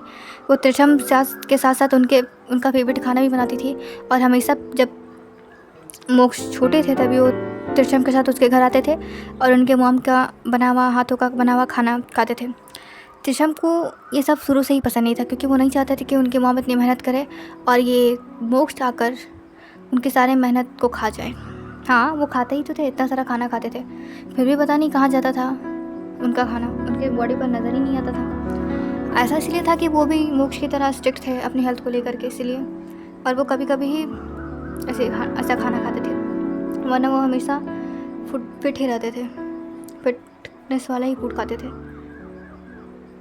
त्रिशम को ये देखकर बहुत ही ज़्यादा गुस्सा आ रहा था कि उसकी मॉम, उसका घर, उसका डाइनिंग टेबल, यहाँ तक कि प्लेट, डिनर सेट भी उसका, और उसकी मॉम अपने प्यार से उस चम्मच से उसके दोस्त को खाना खिला रही है। त्रिशम, इसलिए मैं नहीं चाहता कि ये यहाँ आए, क्योंकि ये आता है तो आपका प्यार बढ़ जाता है, और आप कहती है मैं आता ही नहीं, यही आपका बेटा, तो इसे रख लीजिए ना अपने पास, मुझे क्यों बुलाती है आप? त्रिशम की मॉम हल्का हंसती है। वो समझ पा रही थी कि हाँ, हमारे प्यारे राजा बेटा त्रिशम जी को जलन हो रही है। अच्छा, आइए हम आपको भी हाथ से खिला देते। इतना कहकर उनकी मॉम उन्हें भी हाथों से खिलाने लगती है। ऐसा नहीं कि उन्हें सही में जलन हो रही थी, पर वो चाहते थे कि वो थोड़ी बातें करे अपनी मॉम से, ऐसे ही नोक झोंक करती रहे। वो अपनी मॉम के चेहरे पर वो स्माइल देख पा रहे थे, वो हमेशा वो स्माइल देखना चाहते थे अपनी मॉम के चेहरे पर। वो कभी भी अपनी मॉम को घबराता हुआ, डरता हुआ, किसी से कांपता हुआ नहीं देखना चाहते थे, पर फिर भी वो इंसान हमेशा कुछ दिनों में आ जाता था, जब उनकी लाइफ अच्छी चलने लगती थी, तब वो इंसान उनकी लाइफ में आ जाता था और उनकी मॉम को इस तरीके से मेंटली डिस्टर्ब करके चला जाता था। वो शायद ये सब जानबूझकर करता था, या फिर उसे मज़ा आता था त्रिशम खुराना को परेशान करने में, पर उन्होंने मन ही मन सोच लिया था कि इस बार वो इस चीज़ को इग्नोर नहीं करेंगे। उन्होंने बहुत बार उन्हें छूट दे दी, बहुत बार उन्हें छोड़ दिया, पर वो इस बार नहीं छोड़ेंगे। वो इस बार इसका बदला तो लेंगे, और ऐसा बदला लेंगे क्योंकि उस इंसान की हिम्मत ही ना दोबारा ये काम करने की। उन्होंने मन ही मन सोच लिया था। कुछ देर में सबका डिनर हो जाता है और मोक्ष उनके साथ साथ उनके कार पर ही बैठ जाता है। क्या? क्यों भाई, मैं कार पर भी नहीं बैठ सकता? ऐसे तो बिहेव कर रहा है कि जैसे पता ही मैंने क्या ले लिया हो तेरी। मोक्ष, तू अपनी कार पर आया, जा अपनी कार पर बैठ, मुझे नहीं पसंद कि तू कोई मेरे कार पर बैठे। अरे हाँ, मानता हूँ कि तुझे बस तेरी बीवी के साथ अपने कार पर बैठना पसंद है, बताया तेरे ड्राइवर्स ने मुझे। मोक्ष तुरंत वो सोचते कि क्या निकल गया उनके मुंह से, इतना सोचकर वो अपना चेहरा खिड़की की तरफ घुमा लेते हैं। त्रिशम, तो मतलब तू नहीं सुधरेगा। तूने मेरे बॉडीगार्ड्स के अंदर भी अपने आदमी डाल रखे हैं ना। अच्छा, मैं पता करवाता हूँ कौन कौन है और सबको मौत के घाट उतारता हूँ और उसके बाद तुझे मारूंगा। अगर उन्होंने कबूल कर लिया ना कि उन लोगों को तुझे भेजा है तो मैं तुझे मारूंगा उसके बाद। तुझे पता नहीं ये गलत बात होती है और मुझे धोखा नहीं पसंद। अच्छा, और तूने जो भाभी जी को इतना बड़ा धोखा दे, इतने बड़े धोखे में रख रखा है। वो मेरा पर्सनल मैटर है। पर्सनल मैटर हो या प्रोफेशनल, तुझे पता है कि तूने कितना बड़ा झूठ बोला है भाभी जी से। जब उन्हें ये सारी बातें पता चलेंगी तो क्या तुझे लगता है कि वो अभी जितने प्यार से तेरे साथ रह रही हैं, तुझे समझने की कोशिश कर रही हैं, जब उन्हें पता भी चल गया कि तू इतना बड़ा बिजनेसमैन है और उनके सामने तू बॉडीगार्ड बन कर गया था, फिर भी वो तेरे साथ हैं और उन्होंने तुझे धक्के मार कर बाहर नहीं निकाला। एहसान मान उनकी। और धोखे की बात करता है। त्रिशम शांत हो जाते क्योंकि वो जान रही थी कि उनकी गलती तो है, क्योंकि उन्होंने बहुत बड़ा झूठ बोला है यशी से। उन्हें यह सब कुछ नहीं करना चाहिए था, पर वो क्या करते। अगर वो ऐसा कुछ नहीं करते तो यशी उनसे शादी ही नहीं करती और शायद यशी के दादाजी भी नहीं मानते शादी के लिए। और वो अपनी जान को ऐसा नहीं छोड़ सकते थे, वो अपनी बेबी डॉल को अकेले नहीं छोड़ सकते थे। वो जानते थे कि यशी जितना अंदर से स्ट्रॉन्ग बनने की कोशिश करती है वो इतनी स्ट्रॉन्ग है नहीं। यशी को किसी की ज़रूरत है, किसी के सहारे की ज़रूरत है। ऐसा नहीं कि वो कमज़ोर है, पर उसे किसी के इमोशनल सपोर्ट की ज़रूरत है। वो बहुत ही ज़्यादा इमोशनल है, पर वो अपनी इमोशन दिखाती नहीं है क्योंकि वो जानती है कि उसके आसपास इतने लोग हैं, वो बहुत ही ज़्यादा उसके ऊपर भरोसा करते हैं और वो किसी का भरोसा नहीं तोड़ सकती है। अगर वही कमज़ोर हो जाएगी तो उसके आसपास वाले लोग क्या करेंगे। इसकी वजह से वो अपने आप को इतना स्ट्रॉन्ग दिखाती है और इतना सब कुछ सहने के बाद भी वो इतना शांत और इतना काम बिहेव करती है। कुछ देर में ऑफिस आ जाता है।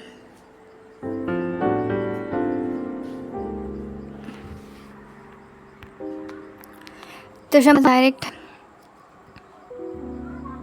यशी का ऑफिस जाते हैं। वो जाकर देखते हैं कि यशी का केबिन तो खाली है। यशी के असिस्टेंट को बुलाते ही वो असिस्टेंट बताता है जी सर, एक्चुअली आज यशी मैम और ताल मैम दोनों ऑफिस नहीं आई। आई थिंक उनके बुआ का पैर टूटा, आई थिंक उनका एक्सीडेंट हो गया, सीढ़ी से गिर गया, जिसकी वजह से वो लोग आई नहीं हैं। तो आई एम सॉरी, आप उनसे नहीं मिल सकते। त्रिशम बिना कुछ बोले ही ऑफिस से बाहर निकल जाता है और डायरेक्ट कार पर बैठ जाता है। उसके साथ साथ मोक्ष भी बता है और दोनों निकल पड़ता है सिंघानिया मैंशन की तरफ। कुछ देर में त्रिशम और मोक्ष दोनों सिंघानिया मैंशन आ जाते हैं और दोनों कार से निकलकर सिंघानिया मैंशन के अंदर जाते हैं। वो देखते हैं कि हॉल पर कुछ आदमी बैठे हुए हैं और वो डायरेक्ट कृतिका जी के रूम में जाते हैं क्योंकि वो जानते हैं कि यशी वहीं पर होगी। और अभी रूम में यशी और तानिया दोनों थी। दोनों ही कृतिका जी के अगल बगल बैठी हुई थी और सोफे पर रमन अंकल बैठे हुए थे। वो भी बहुत ही परेशान दिख रहे थे। त्रिशम, बुआ जी आप ठीक है ना? अरे हाँ बेटा, मैं ठीक ही हूँ। पता नहीं लोगों को क्या हो गया। अरे थोड़ी सी मुँह चाहिए रमन जी, थोड़ी सी मुँह चाहिए, पूरी हड्डी क्रैक हो गई है आपकी। अरे आप तो और हैं, आपका फ़र्ज़ बनता है कि आप बच्चों को समझाएं। आप भी बच्चे बन गए हैं। थोड़ी सी चोट तो आई है, ठीक हो जाएगी कुछ दिनों में। बेड पर लेटा दिया, बेड रेस्ट बोला है डॉक्टर ने। पता नहीं कहाँ से MBBS के डॉक्टर ने बेड रेस्ट, इतनी छोटी सी चोट के लिए bed rest. Oh my God. अच्छा, मेरा काम करेगा, तुम दोनों करूँगी? और तुम दोनों इतनी परेशान क्यों हो? ठीक है, मैं ठीक हो जाऊँगी, इतनी परेशान क्यों हो रही हो तुम? त्रिशम भी उनके बगल में बैठता है कि नहीं बुआ जी, ये छोटी सी चोट नहीं है। आपको चोट लगी है थोड़ी तो ठीक है, ठीक हो जाएगी धीरे धीरे। पर अगर आपको डॉक्टर ने कहा है बेड रेस्ट तो उसने कुछ सोच कर ही कहा होगा ना। और ठीक है, आपकी थोड़ी हड्डी टूटी है तो फिर ठीक है, वो ठीक हो जाएगी। आप इतना परेशान क्यों हो रही है? और आप जितना हाइपर होंगी, इतना परेशान होंगी तो आपको पता है कि आपके चेहरे पर झुर्रियाँ आ जाएंगी, आपका ब्लड प्रेशर हाई हो जाएगा, जिसकी वजह से आप काली होने लगेगी। कृतिका जी, हाँ ऐसा क्या? अरे आईना लाओ मेरे सामने, मैं तो तभी से गुस्सा कर रही हूँ। कहीं मेरे चेहरे पर झुर्रियाँ तो नहीं आ गई? रमन जी और यशी और तान्या के तीनों को थोड़ी हंसी आ जाती है क्योंकि वो जान रहे थे कि त्रिशम उनके साथ मजाक इसलिए कर रहा है ताकि वो कुछ टाइम के लिए अपना गुस्सा भूल जाए। अरे हाँ बेटा, वो आईना देखकर कहती है, सही में हमारा चेहरा थोड़ा रुडन लग रहा है। ये जो रमन जी है ना, इनकी वजह से हमने गुस्सा किया है। इन्होंने सारा किया धरा इनका है। तो पता नहीं क्या तेल की क्या सीढ़ी पर था, उसके वजह से फिसली। और ये कह रहा है तेल ही नहीं है। मैंने अपनी आंखों से देखा है कि तेल है। मैं भाई तेल साफ़ करने के लिए जा रही थी, पता नहीं मैं कैसे फिसल गई। मुझे लगा कहीं और बच्चे ऑफिस जाएंगे तो कहीं वो गिरवर ना जाए, तो मैं वो साफ़ करने जा रही थी। पता नहीं मैं कैसे गिर गई। इसी के दिमाग में क्लिक करता है कुछ कोई बात कि अगर कृतिका बुआ इतनी बार बार कह रही है कि तेल गिरा हुआ है सीढ़ी पर, तेल गिरा हुआ है, वो उस तेल की वजह से गिरी है, तो वो झूठ तो नहीं बोलेंगी, या फिर उन्हें कोई मिसअंडरस्टैंडिंग तो नहीं हुई होगी। शायद इस बात पर कोई सच्चाई होगी। वो सोचती है कि वो इस बात के तह तक जाएगी। यशी की नज़र जाती है त्रिशम के पीछे खड़े मोक्ष पर, और यशी उसे देखती है। और त्रिशम सोचते हैं, ओ मैंने तो इंट्रोडक्शन कराना भूल ही गया। मैं तो त्रिशम कुछ बोलते तब तक मोक्ष खुद ही आगे आकर यशी के पैरों पर गिर जाता है। यशी तो 2 कदम पीछे हो जाती है। वो अचानक से डर भी गई थी कि ये क्या। त्रिशम, गॉड, इसकी नौटंकी कब ख़त्म होगी। मोक्ष, प्रणाम भाभी जी, मैं आपका सबसे प्यारा और इकलौता देवर मोक्ष। आई नो मैं हैंडसम हूँ, बट क्या आपके पति से तो कम ही हैंडसम होना। यशी को भी थोड़ा वियर्ड लगता है कि अचानक पैर छूते ये इंसान अपने आप को हैंडसम क्यों कह रहा है। पर यशी कुछ बोलती नहीं और थोड़ा सा मुस्कुरा देती है। दशम, हो गई इसकी पागलपंती शुरू। अब ऐसा ही ये बिहेव करता रहेगा। भगवान, किस नमूने को आपने मेरे लाइफ में डाल दिया। अगर आपको किसी इंसान को डालना तो कि किसी समझदार इंसान को डालते, इस नमूने को क्यों फ्रेंड बना दिया मेरा। और पता नहीं मैं आपने क्या किया। मैंने ही इसे फ्रेंड बनाया अपना, और मैंने क्या बनाया, यही से बस्ती बन गया मेरा फ्रेंड।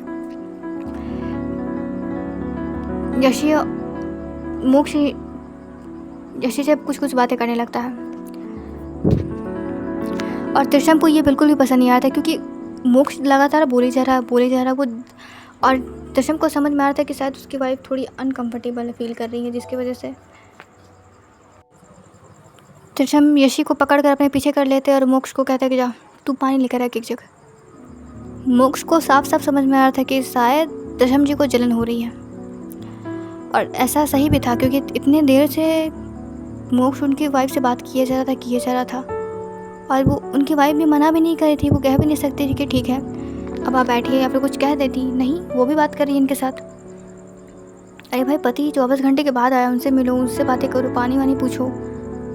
नहीं, या फिर बोलो कि वो उन्हें मिस कर रही थी, पर नहीं, ये तो अपने देवर के साथ ही लग गई बातें करते। ठीक है, पहली बार मिले, इसका ये मतलब थोड़ी कि दोनों दिन भर लगे हुए रहेंगे एक साथ बातें करते। कोई और भी है, इतने सारे लोग हैं रूम में, कोई और तो बोल ही नहीं रहा है। इन दोनों के बोलने की आवाज़ आ रही है। मोक्ष भी अपने आप को कंट्रोल कर थोड़ा, वो उन्हें भी थोड़ा गुस्सा आ गया था कि कितना जलता है ये इंसान। बात ही तो कर रहा था, कौन सा इसकी बीवी को छीन कर ले जा रहा था। और भाई भाभी है, भाभी माँ समान होती है। कितना गंदी सोच है इस इंसान की। इतना कहकर मन ही मन, वैसे तो उसकी हिम्मत नहीं थी कि वो त्रिशम खुराना के सामने ये सब कुछ बोल सके। वो किचन के साथ चले जाते। वैसे तो उन्हें पता भी नहीं था कि किचन कहाँ है, पर वो खोजते किचन के पास पहुँच ही जाते हैं। और किचन के पास पहुँचते ही उन्हें लड़की दिखती है, घुटने से नीचे के फ्रॉक में एक पोनी टेल, जो कि इस पर बहुत ही ज़्यादा क्यूट लग रही थी। और सिर्फ इस लड़की की उम्र लगभग 18 से 19 साल होगी, और अपने लिए मैगी बना रही है। मोक्ष तो देखता रह जाता है उस लड़की को, कितने प्यार से वो लड़की अपने लिए मैगी बना रही थी। बार वो आगे झुक रही थी मैगी देखने के लिए, तो उसके चेहरे पर उसके खुले बाल आ जा रहे थे, जो कि वो अपने हाथों से पीछे कर रही थी। कितनी क्यूट लग रही थी वो लड़की। अभी कुछ देर में उसका मैगी बनाया हुआ हो जाता है, और वो एक बाउल पर उस मैगी को ट्रांसफ़र कर जैसे ही पीछे मुड़ती है, अचानक वो मोक्ष को देखकर डर जाती है, क्योंकि मोक्ष खड़ा ही था ऐसे, बिल्कुल एकटक उसे ही देख रहा था। कुछ देर वो भी उसे घूरती है, पर मोक्ष के ऊपर कोई असर ही नहीं होता है, तो वो भी अपना चेहरा फेर कर जाने लगती है, और वो थोड़ा मोड़ा बड़बड़ा कर जाती है, गंवार कहीं का। और शायद ये बात उसने कुछ ज़्यादा ही जोर से कह दी थी, और ये बात मोक्ष ने भी सुन ली थी। पर पता नहीं मोक्ष को उसके मुँह से गंवार सुन के भी इतना अच्छा फील हो रहा था कि वो कुछ रिएक्ट भी नहीं करता और उसके पीछे पीछे ही ऊपर जाने लगता है। वो लड़की भी नोटिस करती है कि ये तो उसके पीछे पीछे ही आ रहा है। ये और कोई नहीं, रिया थी, सूरज की बहन और यामिनी की बेटी, जो कि आज ही अपने ट्रिप से वापस आई थी, कॉलेज ट्रिप से, क्योंकि उसके कल से क्लासेस स्टार्ट होने वाले थे। वो आगे आगे, मोक्ष पीछे पीछे। जैसे जैसे वो आगे आगे जा रही थी, मोक्ष भी उसके पीछे पीछे ही जा रहा था। तो वो जब वो इरिटेट हो जाती है तो वो पीछे घूम कर कह भी देती है, क्या आप मेरा पीछा कर रहे हैं? मोक्ष बिल्कुल सीधा होकर और बिल्कुल अनजान बन जाता है और कहता है, मैं क्यों पूछा करूँगा आपका, मैं तो ऊपर जा रहा था रूम के तरफ। फिर यह कुछ नहीं कहती है और चुपचाप कृतिका जी के रूम की तरफ जाने लगती है, क्योंकि उसे भी पता चला था कि कृतिका जी का पैर टूटा है, तो जिसकी वजह से वो उनके पास जा रही थी। और कृतिका जी को भी मैगी बहुत ज़्यादा पसंद था, जो कि वो उनसे शेयर करने के लिए जा रही थी, पर उसे नहीं पता था कि रूम में इतने सारे लोग होंगे। वो धीरे धीरे अंदर जाती, वो देखती है कि यहाँ पर हर कोई है, यशी, त्रिशम, सूरज, यहाँ तक कि दादाजी और यहाँ तक कि रमन अंकल भी यहाँ पर है। वैसे तो वो रमन अंकल को पहचानती नहीं थी, क्योंकि जब रमन अंकल यहाँ से गए थे तब वो पैदा ही नहीं हुई थी। यहाँ तक कि सूरज भी पैदा नहीं हुआ था, जिसकी वजह से वो दोनों रमन अंकल को नहीं जानते थे। पर इन कुछ दिनों में सूरज की अच्छी दोस्ती हो गई थी रमन अंकल से। पर रिया तो उन्हें जानती नहीं थी और इतने सारे लोगों को देखकर वो थोड़ा सा घबरा जाती है। तो कृतिका जी उसे देखती है, कहती, बेटा आप वहाँ क्यों खड़ी हैं, अंदर आइए बैठिए। वो उनके पास जाकर बैठती है और बोल रही है कि बुआ अब मैं 2 दिन बाहर क्या गई, आप तो अपना ख्याल ही नहीं रखा आपने। आपके पैरों में इतनी चोट कैसे लग गई, और ये पट्टी क्यों लगी आपके पैरों में? आपका पैर टूट गया है क्या? वैसे तो वो थोड़ी रूड थी और अपनी माँ की वजह से, और उसे कृतिका जी से लगाव तो था, क्योंकि कृतिका जी हमेशा उसे टेस्टी खाना खिलाती थी। और सूरज थोड़ा बड़ा था, जिसकी वजह से वो कृतिका जी से ज़्यादा अटैच हो गया था। और यामिनी जी वो छोटी थी, इसलिए वो कभी कभी यामिनी जी रिया को भी अपनी किटी पार्टी में या फिर कहीं जाती थी तो रिया को लेकर जाती थी, इसलिए वो थोड़ी सी यामिनी जी जैसी हो गई थी। पर उसका नेचर बुरा नहीं था।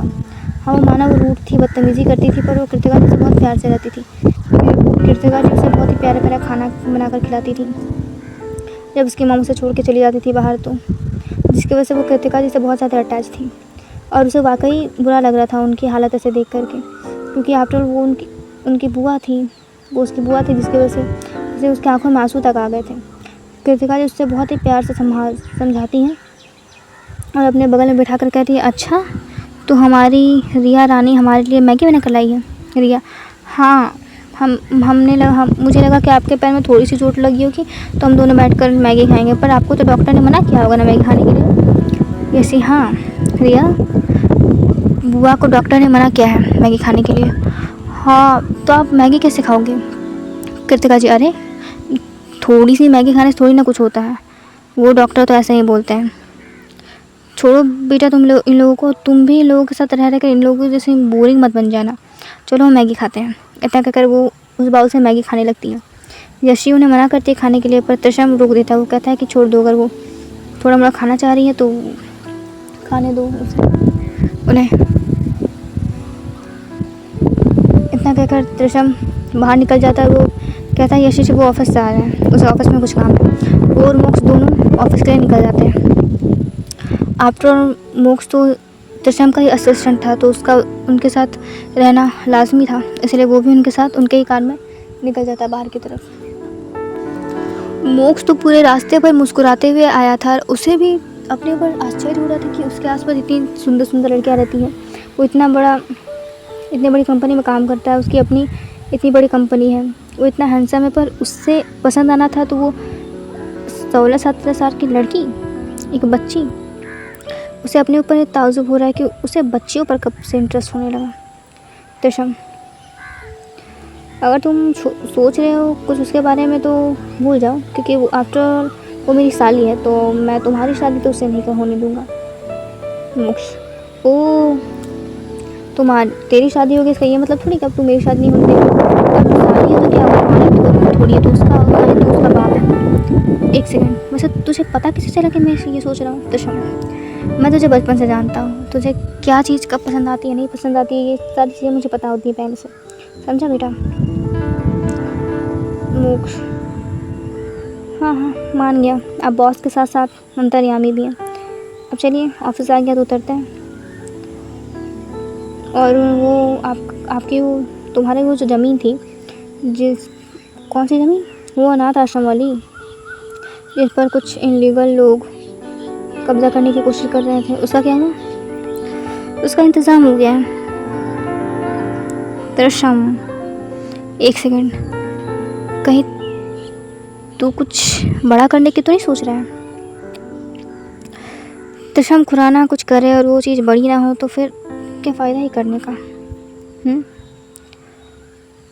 मान गया मैं तुझे, भगवान है तू मेरे लिए। तशम, अच्छा अब नौटंकी मत करो, ऑफिस आ गया है, ऑफिस में ये इस तरह की लैंग्वेज यूज़ मत करो। हाँ हाँ बॉस, आप बॉस है मेरे, और मैं ऑफिस में इस तरीके की लैंग्वेज से तो आपसे बात नहीं कर सकता। इतना कहकर मोक्ष त्रिशम के पीछे पीछे चलने लगता है। आज पूरा दिन त्रिशम का ऑफिस में ही बीत गया था, पर इस बीच उसने यशी को मैसेज कर दिया था कि वो रात को वो दोनों डिनर पर जाएंगे, क्योंकि कुछ दिनों से दोनों के बीच अच्छे से बात नहीं हुई थी। वो चाहता था कि वो दोनों एक दूसरे से थोड़े खुल के बात कर लें, और वो घर पे तो पॉसिबल था नहीं, इसलिए वो बाहर जाना चाहता था। और उसे फ्रस्ट्रेशन भी हो रही थी, क्योंकि उसका अपना पर्सनल विला होते हुए जहाँ उसे और यशी को बिल्कुल पर्सनल स्पेस मिलेगी, फिर भी उसे इस जॉइंट फैमिली में रहना पड़ रहा था। ऐसा नहीं था कि उन्हें वो लोग बुरे लगते थे, पर उसे अपने और यसी का क्वालिटी टाइम बर्बाद करना बिल्कुल पसंद नहीं था, क्योंकि हर वक्त तो यसी या तो ऑफिस में होती थी तो काम में बिज़ी होती थी, और घर में होती थी तो फैमिली मेम्बर्स के साथ। और ऊपर से अब उसे जलाने के लिए उसके रमन डैडू भी आ गए हैं, जो कि उससे हर वक्त चिपके हुए रहते हैं। जो त्रिशम को रात को टाइम मिलता था यसी के साथ थोड़ा मोड़ा बात करने का, टाइम स्पेंड करने का, वो तो उसमें ही चला जा रहा है। यशी तो रात भर रमन अंकल के साथ उनके साथ बैठकर पता नहीं क्या क्या बातें करती रहती है। हाँ वो कुछ बोलता नहीं था, इसका ये मतलब थोड़ी उसे फ़र्क नहीं पड़ता था, और यशी को भी इसके बारे में सोचना चाहिए। आफ्टर उनकी शादी को इतने दिन हो गए हैं, और त्रिशम के भी कुछ फीलिंग्स है जो कि वो एक्सप्रेस करना चाहता है, यशी से बातें करना चाहता है, पर यशी उसे वक्त ही नहीं देती है। इसलिए वो चाहता था कि वो दोनों जल्दी से अपने विला में शिफ्ट हो जाए। कुछ वर्क पेंडिंग पड़ा हुआ था, वो हो जाए वो, और एक बार वो यशी से अच्छे तरीके से बात कर ले, सारी मिसअंडरस्टैंडिंग कम वो कर ले, ताकि बाद में उसे प्रॉब्लम ना हो। क्योंकि वो अब उसे समझ में आ गया था कि वो सिर्फ यशी की तरफ अट्रैक्ट नहीं हुआ है, यशी उसे पसंद नहीं आई है, उसे यशी से मोहब्बत हो गई है। अब वो यशी के बिना रहने के बारे में एक मिनट भी नहीं सोच सकता है, तो यशी की नाराज़गी तो वो बर्दाश्त ही नहीं कर सकता है। इसलिए उसे यशी से जल्दी ही बात करनी चाहिए। इसलिए उसने यशी को मैसेज कर दिया था और जगह भी बता दी थी कि कहाँ आना है, और उसने टेबल भी बुक कर दिया था रेस्टोरेंट में, ताकि वो दोनों बैठकर अच्छे तरीके से बात कर लें और अपने रिश्ते को आगे बढ़ाने के बारे में अच्छे तरीके से सोचें। आज त्रिशम बहुत खुश थे, क्योंकि आफ्टर ऑल वो अपनी वाइफ के साथ फर्स्ट डिनर डेट पे जाने वाले थे। हाँ माना कि वो दोनों से बात करेंगे, पर एक तरह से वो डेट ही हुआ। अपने कपल के साथ कहीं बाहर डिनर करने जाना तो वो डिनर डेट ही हुआ ना, इसकी वजह से वो बहुत खुश थे। और वो जल्दी जल्दी आकर कार में बैठ जाते हैं, और वो जैसे बैठते हैं उनके बगल वाला गेट खुलता है, और वहाँ पर मोक्ष आकर बैठ जाते हैं। त्रिशम, ओ हेलो, तुम कहाँ जा रहे हो मेरे साथ? मैं घर जा रहा हूँ। मोक्ष, तुम अभी घर नहीं जा सकते। क्यों? एक्चुअली वो जो तेरी ज़मीन है ना, उस पर फिर से कुछ इनलीगल डॉक्यूमेंट्स की कुछ इलीगल वर्क हो रहा है, तो उसकी वजह से हमें वहाँ जाना पड़ेगा। वैसे त्रिशम को ये सुनकर गुस्सा तो बहुत आता है, पर आफ्टर ऑल काम होता है, और उन्हें टाइम भी नहीं मिलता कि वो यशी को मैसेज करके कुछ कह दे कि वो उनका वेट ना करे या फिर कुछ करे, और वो निकल जाते हैं मोक्ष के साथ काम में। और रास्ते भर वो लोग उसी केस पर डिस्कस करते ही रहते हैं, और उन्हें ध्यान भी नहीं आता कि शायद उनकी वाइफ उस रेस्टोरेंट पे वेट कर रही होगी उनका। और ऐसा ही था, यशी वहाँ पर बहुत ही खूबसूरत तरीके से तैयार होकर आई थी। उसने अभी नेवी ब्लू कलर का एक नेट की साड़ी पहनी थी, जिसमें कि वो बहुत ही ज़्यादा प्यारी लगी थी। वैसे शादी के बाद उसने पहली बार इतना हैवी मेकअप किया होगा, और उसने आज पहली बार अपने मन से मेकअप किया था। और उसके दिमाग में यही था कि शायद वो लोग सही में किसी डिनर डेट पर जा रहे हैं। पर बहुत देर हो जाता, जब त्रिशम आती नहीं तो फिर यशी को गुस्सा लगने लगता है। पहले तो उसे फिक्र होती है कि आखिर त्रिशम आए क्यों नहीं। जब वो उन्हें कॉल करती है तो फिर जब वो कॉल अटेंड नहीं करते तो उसे उनके ऊपर गुस्सा आने लगता है कि वो ऐसा कैसे कर सकते हैं, उसे बोलकर वो आ क्यों नहीं सकते हैं।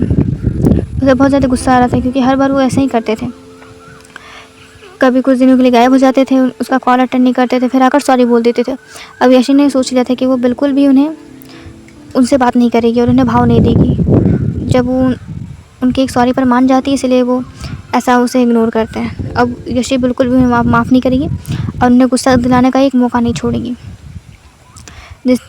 वैसे यशी वहाँ तक बहुत देर तक वेट करती है। वो आई थी इस रेस्टोरेंट में 7 बजे और अभी रात के 2 बज गए थे। 2 बजे तक वेट करती है, तो वेट कर करके उसे बहुत ज़्यादा गुस्सा आने लगता है, तो फिर वो घर वापस आ जाती है। और वो बहुत हर्ट हुई थी और उसके आंखों में आंसू तक आ गए थे क्योंकि त्रिशम ने बहुत बुरी तरीके से उसे हर्ट किया था, क्योंकि हर बार वो ऐसा ही करते थे। अब यशी ने सोच लिया था कि वो कभी इस बार तो वो उन्हें इतनी आसानी से माफ़ नहीं करेगी। वो उन्हें भी ऐसा ही गुस्सा होकर दिखाएगी। वो उन्हें भी उतना ही पेन देगी जितना उसने सहा है। जितनी उसे तकलीफ़ हुई है वो सारी तकलीफ़ वो उन्हें देगी। यही सब सोच रही थी।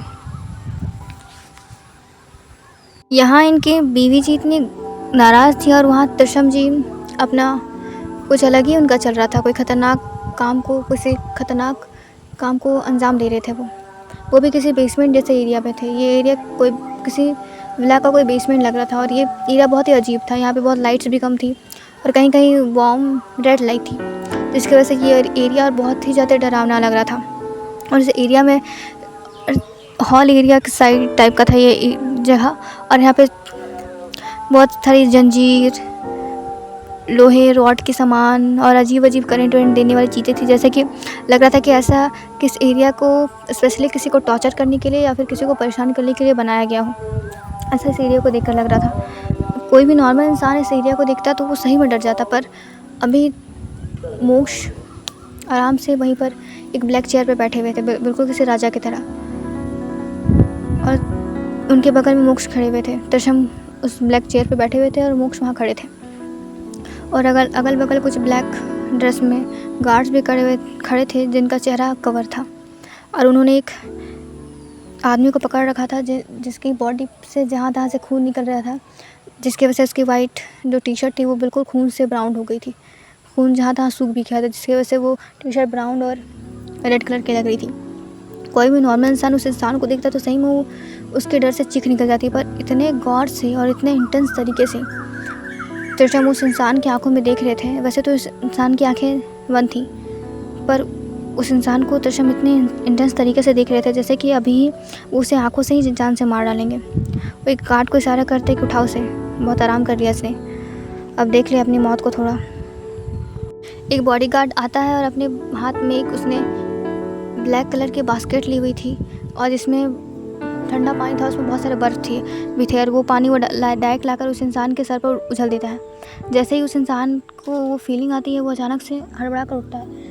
वैसे तो उसके अंदर इतनी ताकत नहीं थी कि वो उठे, पर फिर भी वो हड़बड़ा कर आँखें खोलता है। और जैसे ही उसकी नज़र पड़ती है अपने आप को देखते हुए त्रिशम पर, उसे तो ऐसा फील होता है कि उसकी सांसें ही थम जाती है।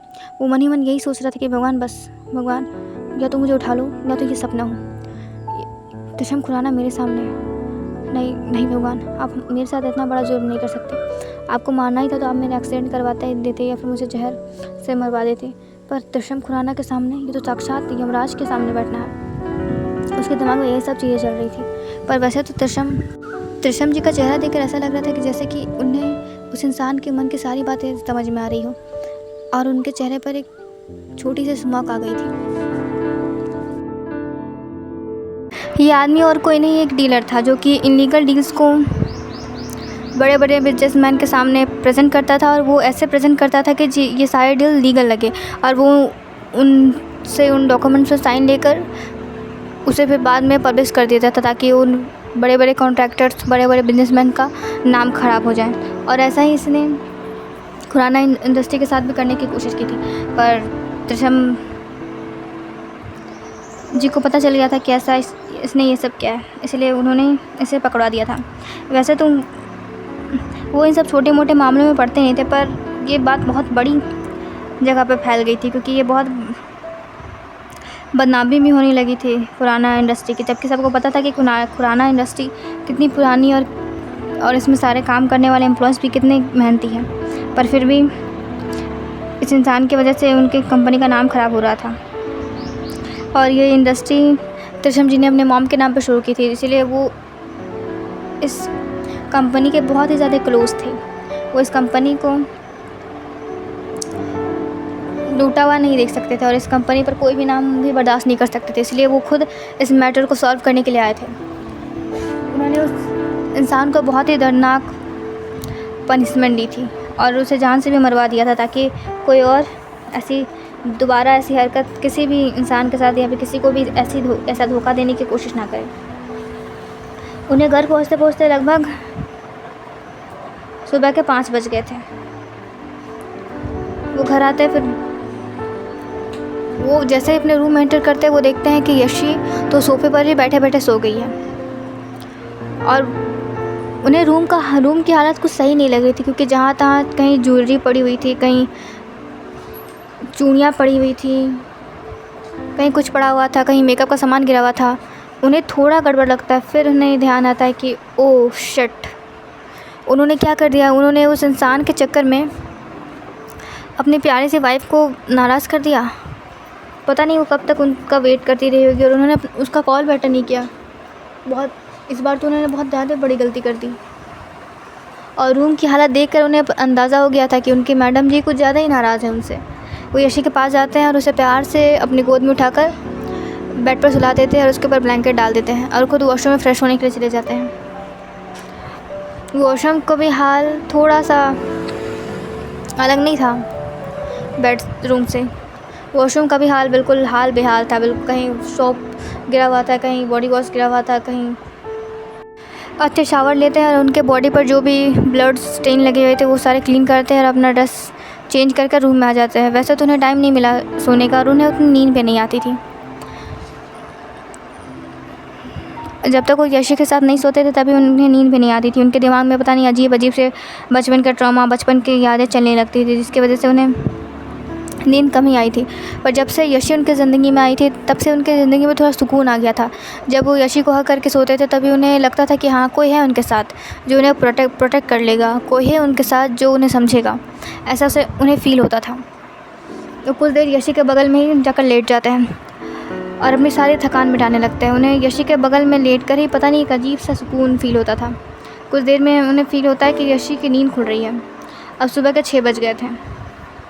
वैसे तो यशी ये 6 बजे से आगे उठ जाती थी, पर पता नहीं आज शायद वो कल गुस्सा करते करते, वैसे वो रात के कितने लेट से भी आई थी ना, उसकी वजह से भी उसे गुस्सा आ रहा था।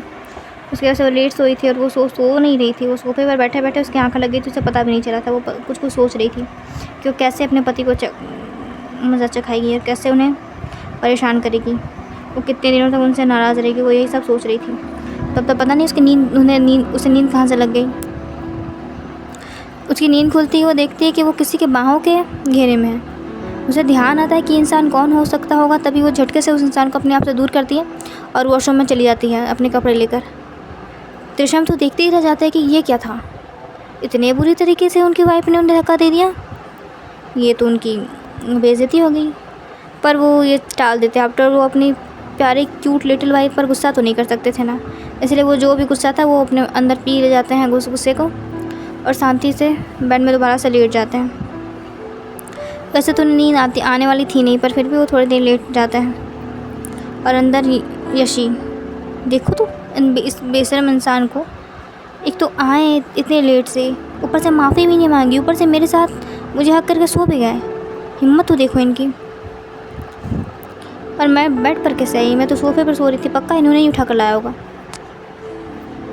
रुको ना, मैं मजाक चखाती उन्हें, बताती उन्हें जैसे सिंघानिया क्या चीज़ है।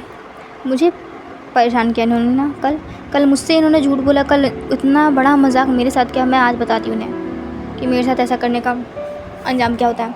ये यशी अच्छे तरीके से शावर लेती है, अपना ड्रेस चेंज करती है और डायरेक्ट नीचे चली जाती है। वो एक बार भी त्रिशम की तरफ देखी भी नहीं थी और त्रिशम जी तो अपनी वाइफ का ही इंतज़ार कर रहे थे कि वो उनकी वाइफ बाहर निकलेगी और वो उनसे बात करेंगे या फिर कुछ एक्सप्लेनेशन देंगे, पर यशी ने तो उन्हें टाइम ही नहीं दिया और यशी अपना नीचे आराम से चली गई ब्रेकफास्ट करने के लिए और उनसे पूछा भी नहीं, उन्हें गुड मॉर्निंग भी नहीं कहा। उन्हें थोड़ा सा बुरा लगता है, पर फिर भी वो सोचते हैं कि इस बार तो मेरी वाइफ कुछ ज़्यादा ही नाराज़ हो गई है। अब लगता है कि मुझे बहुत मेहनत करनी पड़ेगी वाइफ को मनाने में। इसलिए कहते हैं ना, हैप्पी वाइफ हैप्पी लाइफ। इतना कहकर वो भी वॉशरूम में चले जाते हैं। वॉशरूम से निकल कर अपना ऑफिस वेयर पहनकर वो नीचे आते हैं। वो देखते हैं कि यशी डाइनिंग टेबल पर सबके साथ बैठी हुई है। बस कृतिका बुआ को छोड़ के हर कोई डाइनिंग टेबल पर ही मौजूद है। और रिया के मॉम डैड तो पता नहीं कुछ दिन से कहाँ थे, किसी को पता भी नहीं था उनके बारे में। सबको लग रहा था कि शायद वो दोनों किसी ट्रिप पर गए होंगे या फिर कहीं घूमने के लिए गए होंगे, सबको यही लग रहा था। पर रियलिटी किसी को पता नहीं थी। एक हफ्ते से ही दोनों नज़र नहीं आ रहे थे। रिया को भी बुरा लगा, कितने दिनों बाद वो आई और उसके मॉम यामिनी जी घर पर ही नहीं है। वो मॉम अपनी मॉम से एक्सपेक्ट करती थी कि उसकी मॉम उससे प्यार करे, उससे बातें करे, उसके साथ टाइम स्पेंड करे, पर उसकी मॉम तो अपने में व्यस्त रहती थी। या तो उसकी मॉम हर वक्त शॉपिंग करती रहती थी या तो बाहर घूमती रहती थी।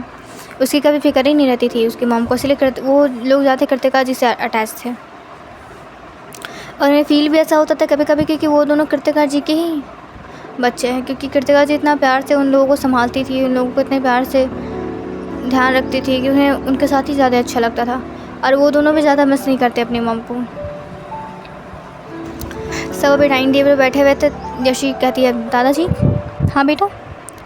अभिमन्यु जी बोलते हैं, दादाजी वो एक्चुअली मुझे ऑफिस में कुछ इम्पोर्टेंट वर्क है तो आज मैं लेट जाऊँगी।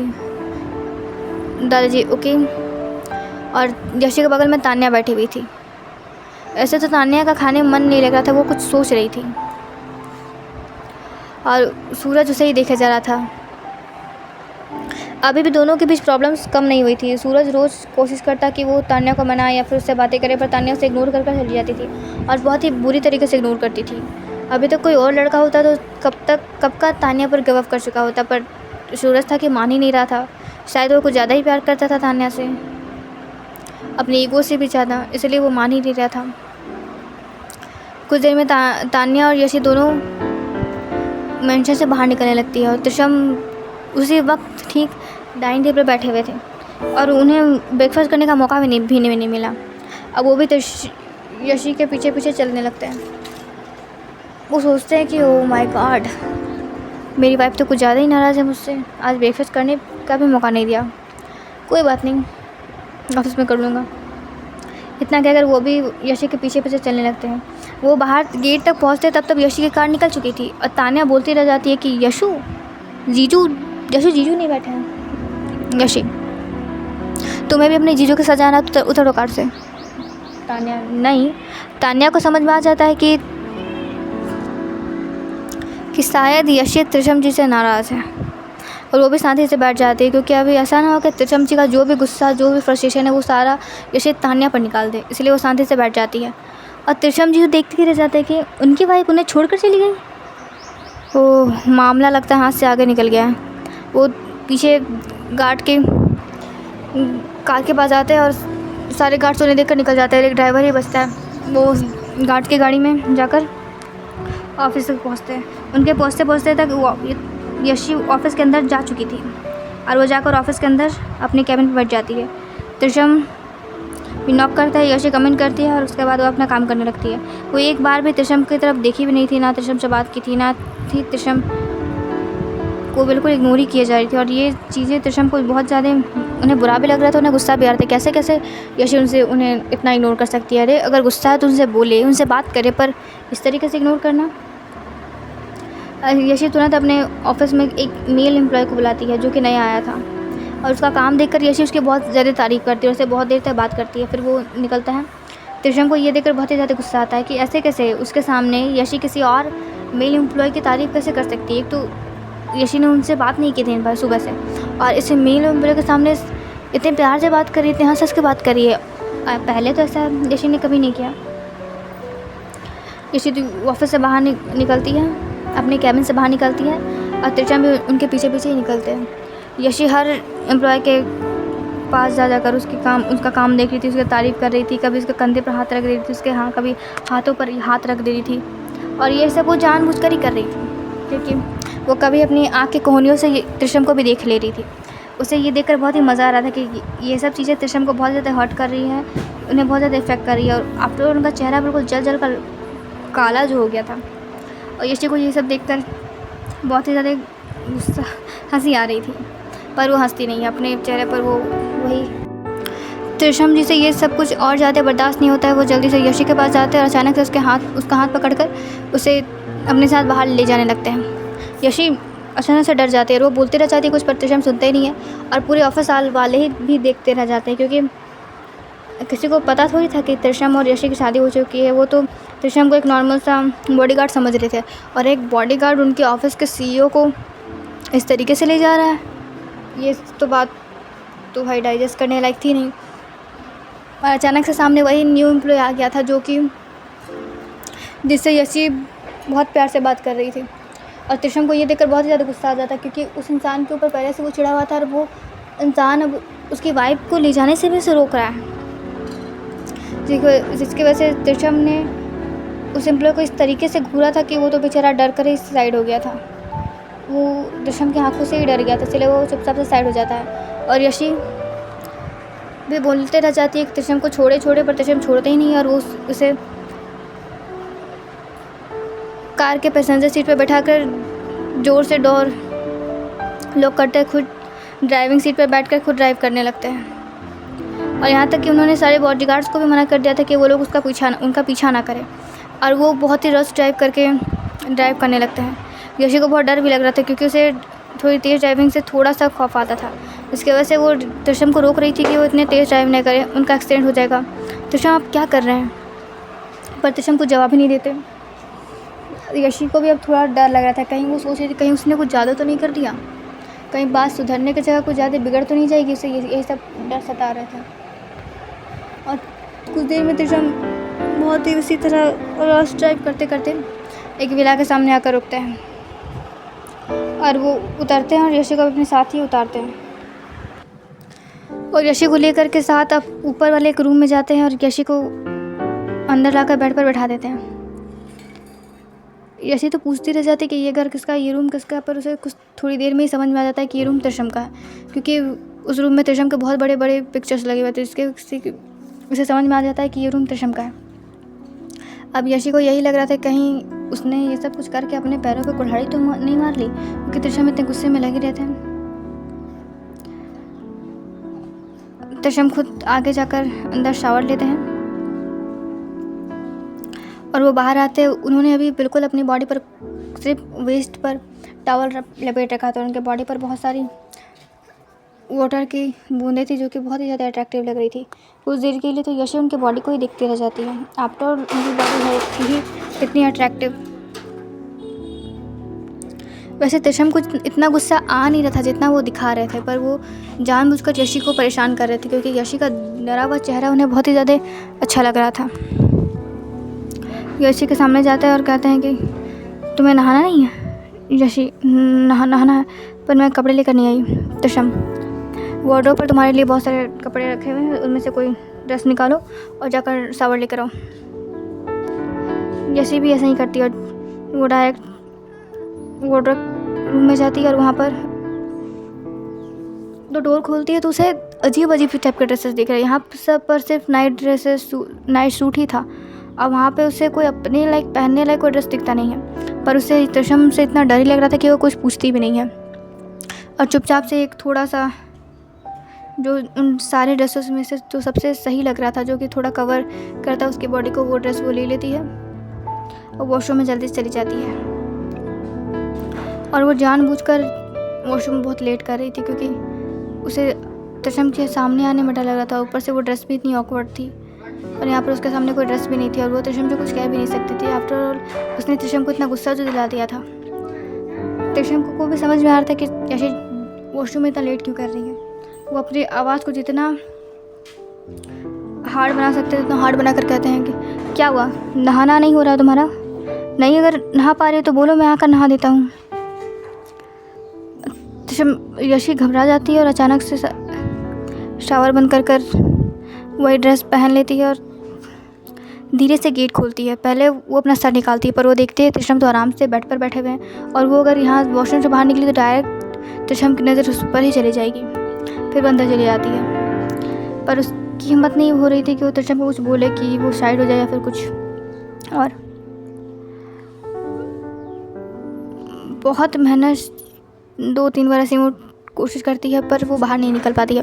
त्रिशम को भी समझ में आ गया था कि यशी थोड़ा अनकंफर्टेबल हो रही है उनके सामने ऐसे आने में, इसलिए वो उसकी प्रॉब्लम्स को थोड़ा सॉल्व करते हुए झूठ मूठ का किसी से कॉल में बात करने लगते हैं और दूसरे साइड मुड़ जाते हैं।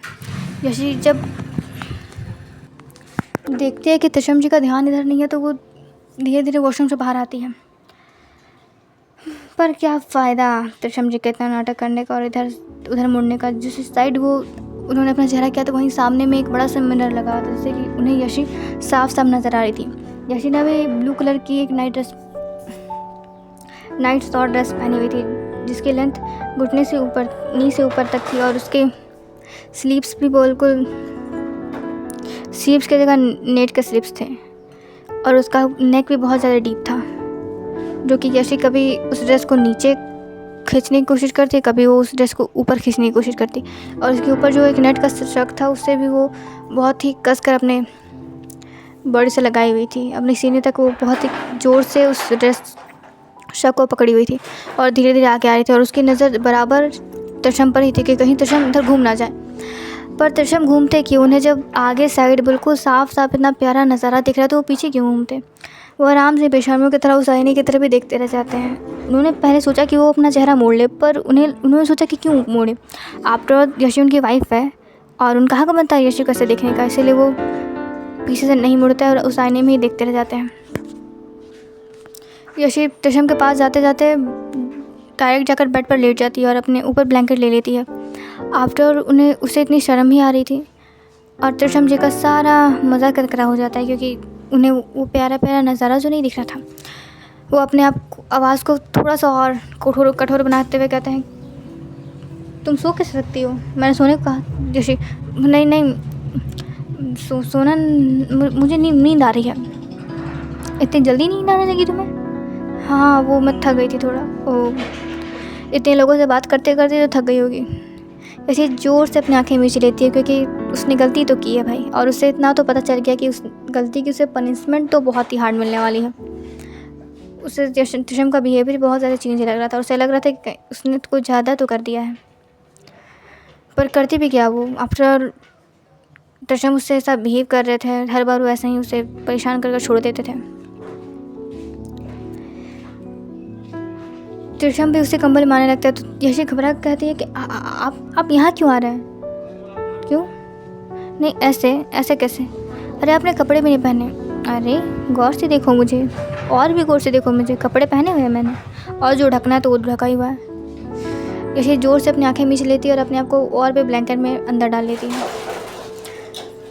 त्रिशम दोबारा से उस ब्लैंकेट पे घुसने की कोशिश करते हैं पर यशी कुछ बड़बड़ाने लगती है। यशी को समझ में तो आ गया था कि अब क्या होने वाला है और उसे थोड़ी घबराहट भी हो रही थी। आफ्टर ये उसका फर्स्ट टाइम था।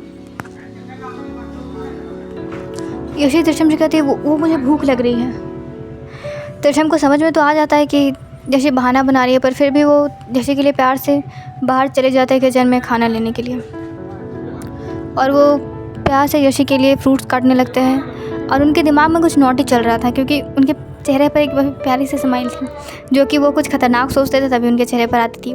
वो डार्क चॉकलेट को लेकर उसे भी डीप बॉईल करते हैं और कुछ फ्रूट्स काटने लगते हैं, कीवी, स्ट्रॉबेरी और ऐसे ही कुछ फ्रूट्स वो काटते हैं और एक बाउल पर लेकर और दूसरे बाउल पर वो चॉकलेट क्रीम लेकर ऊपर यशी जहाँ थी वहाँ पर चले जाते हैं। और यशी ने अभी भी अपने आप को ब्लैंकेट से बहुत ही जोर कवर कर रखा था। जब उसे गेट खुलने की आवाज़ आती है तो उसे समझ में आ जाता है कि त्रिशम आ गए। वो अपना चेहरा बाहर निकालती है। वो देखती है कि त्रिशम क्या लेकर आया है। यशी को वो देखकर बहुत ज़्यादा खुशी होती है कि फ्रूट्स व चॉकलेट, वैसे ये कॉम्बिनेशन उसे बहुत ही ज़्यादा पसंद था। त्रिशम उसे टेबल पर रखकर अपना वार्डरोब खोलते हैं और उस वार्डरोब से वो अजीब सी चीज़ें निकालता है जो कि यशी को समझ में तो आ नहीं रही थी। पर एक चीज़ समझ में आती है कि ये कोई हैंड कप है जो कि पिंक कलर के फर वाले धागे से रैप है। वो उस हैंड कप को लाते हैं और यशी के दोनों हाथ अचानक पीछे करते हैं और उसे नॉक कर देते हैं। यशी तो देखती रह जाती कि ये क्या हुआ उसके साथ। और त्रिशम आराम से उस फ्रूट्स को उस चॉकलेट पर डिप करने लगते हैं। यशी, हाँ आप ऐसे कैसे कर सकते हैं? मतलब आप मेरे सामने मुझे ललचा कर खाने वाले हैं? त्रिशम, नहीं तुम्हें भूख लगी है ना? हाँ तो मैं तुम्हें खिला देता हूँ। नहीं मैं अपने खा लूँगी। यशी को ये सब कुछ ज़्यादा ही ऑकवर्ड लग रहा था क्योंकि अभी भी त्रिशम ने अभी कपड़े नहीं पहने थे, बस उन्होंने अभी भी टॉवल लपेट रखा था। और यशी के कितने कहने के बावजूद भी उन्होंने अपने बॉडी पर कुछ पहना नहीं है। Bye guys, thank you so much you listening my story. अगर आपको मेरी कहानियाँ पसंद आ रही है तो प्लीज़ मेरे चैनल को सब्सक्राइब करें और प्लीज़ मेरी वीडियो पर कमेंट करें। मैं आपसे मिलती हूँ उस स्टोरी के और भी नेक्स्ट इंटरेस्टिंग एपिसोड्स के साथ। बाय।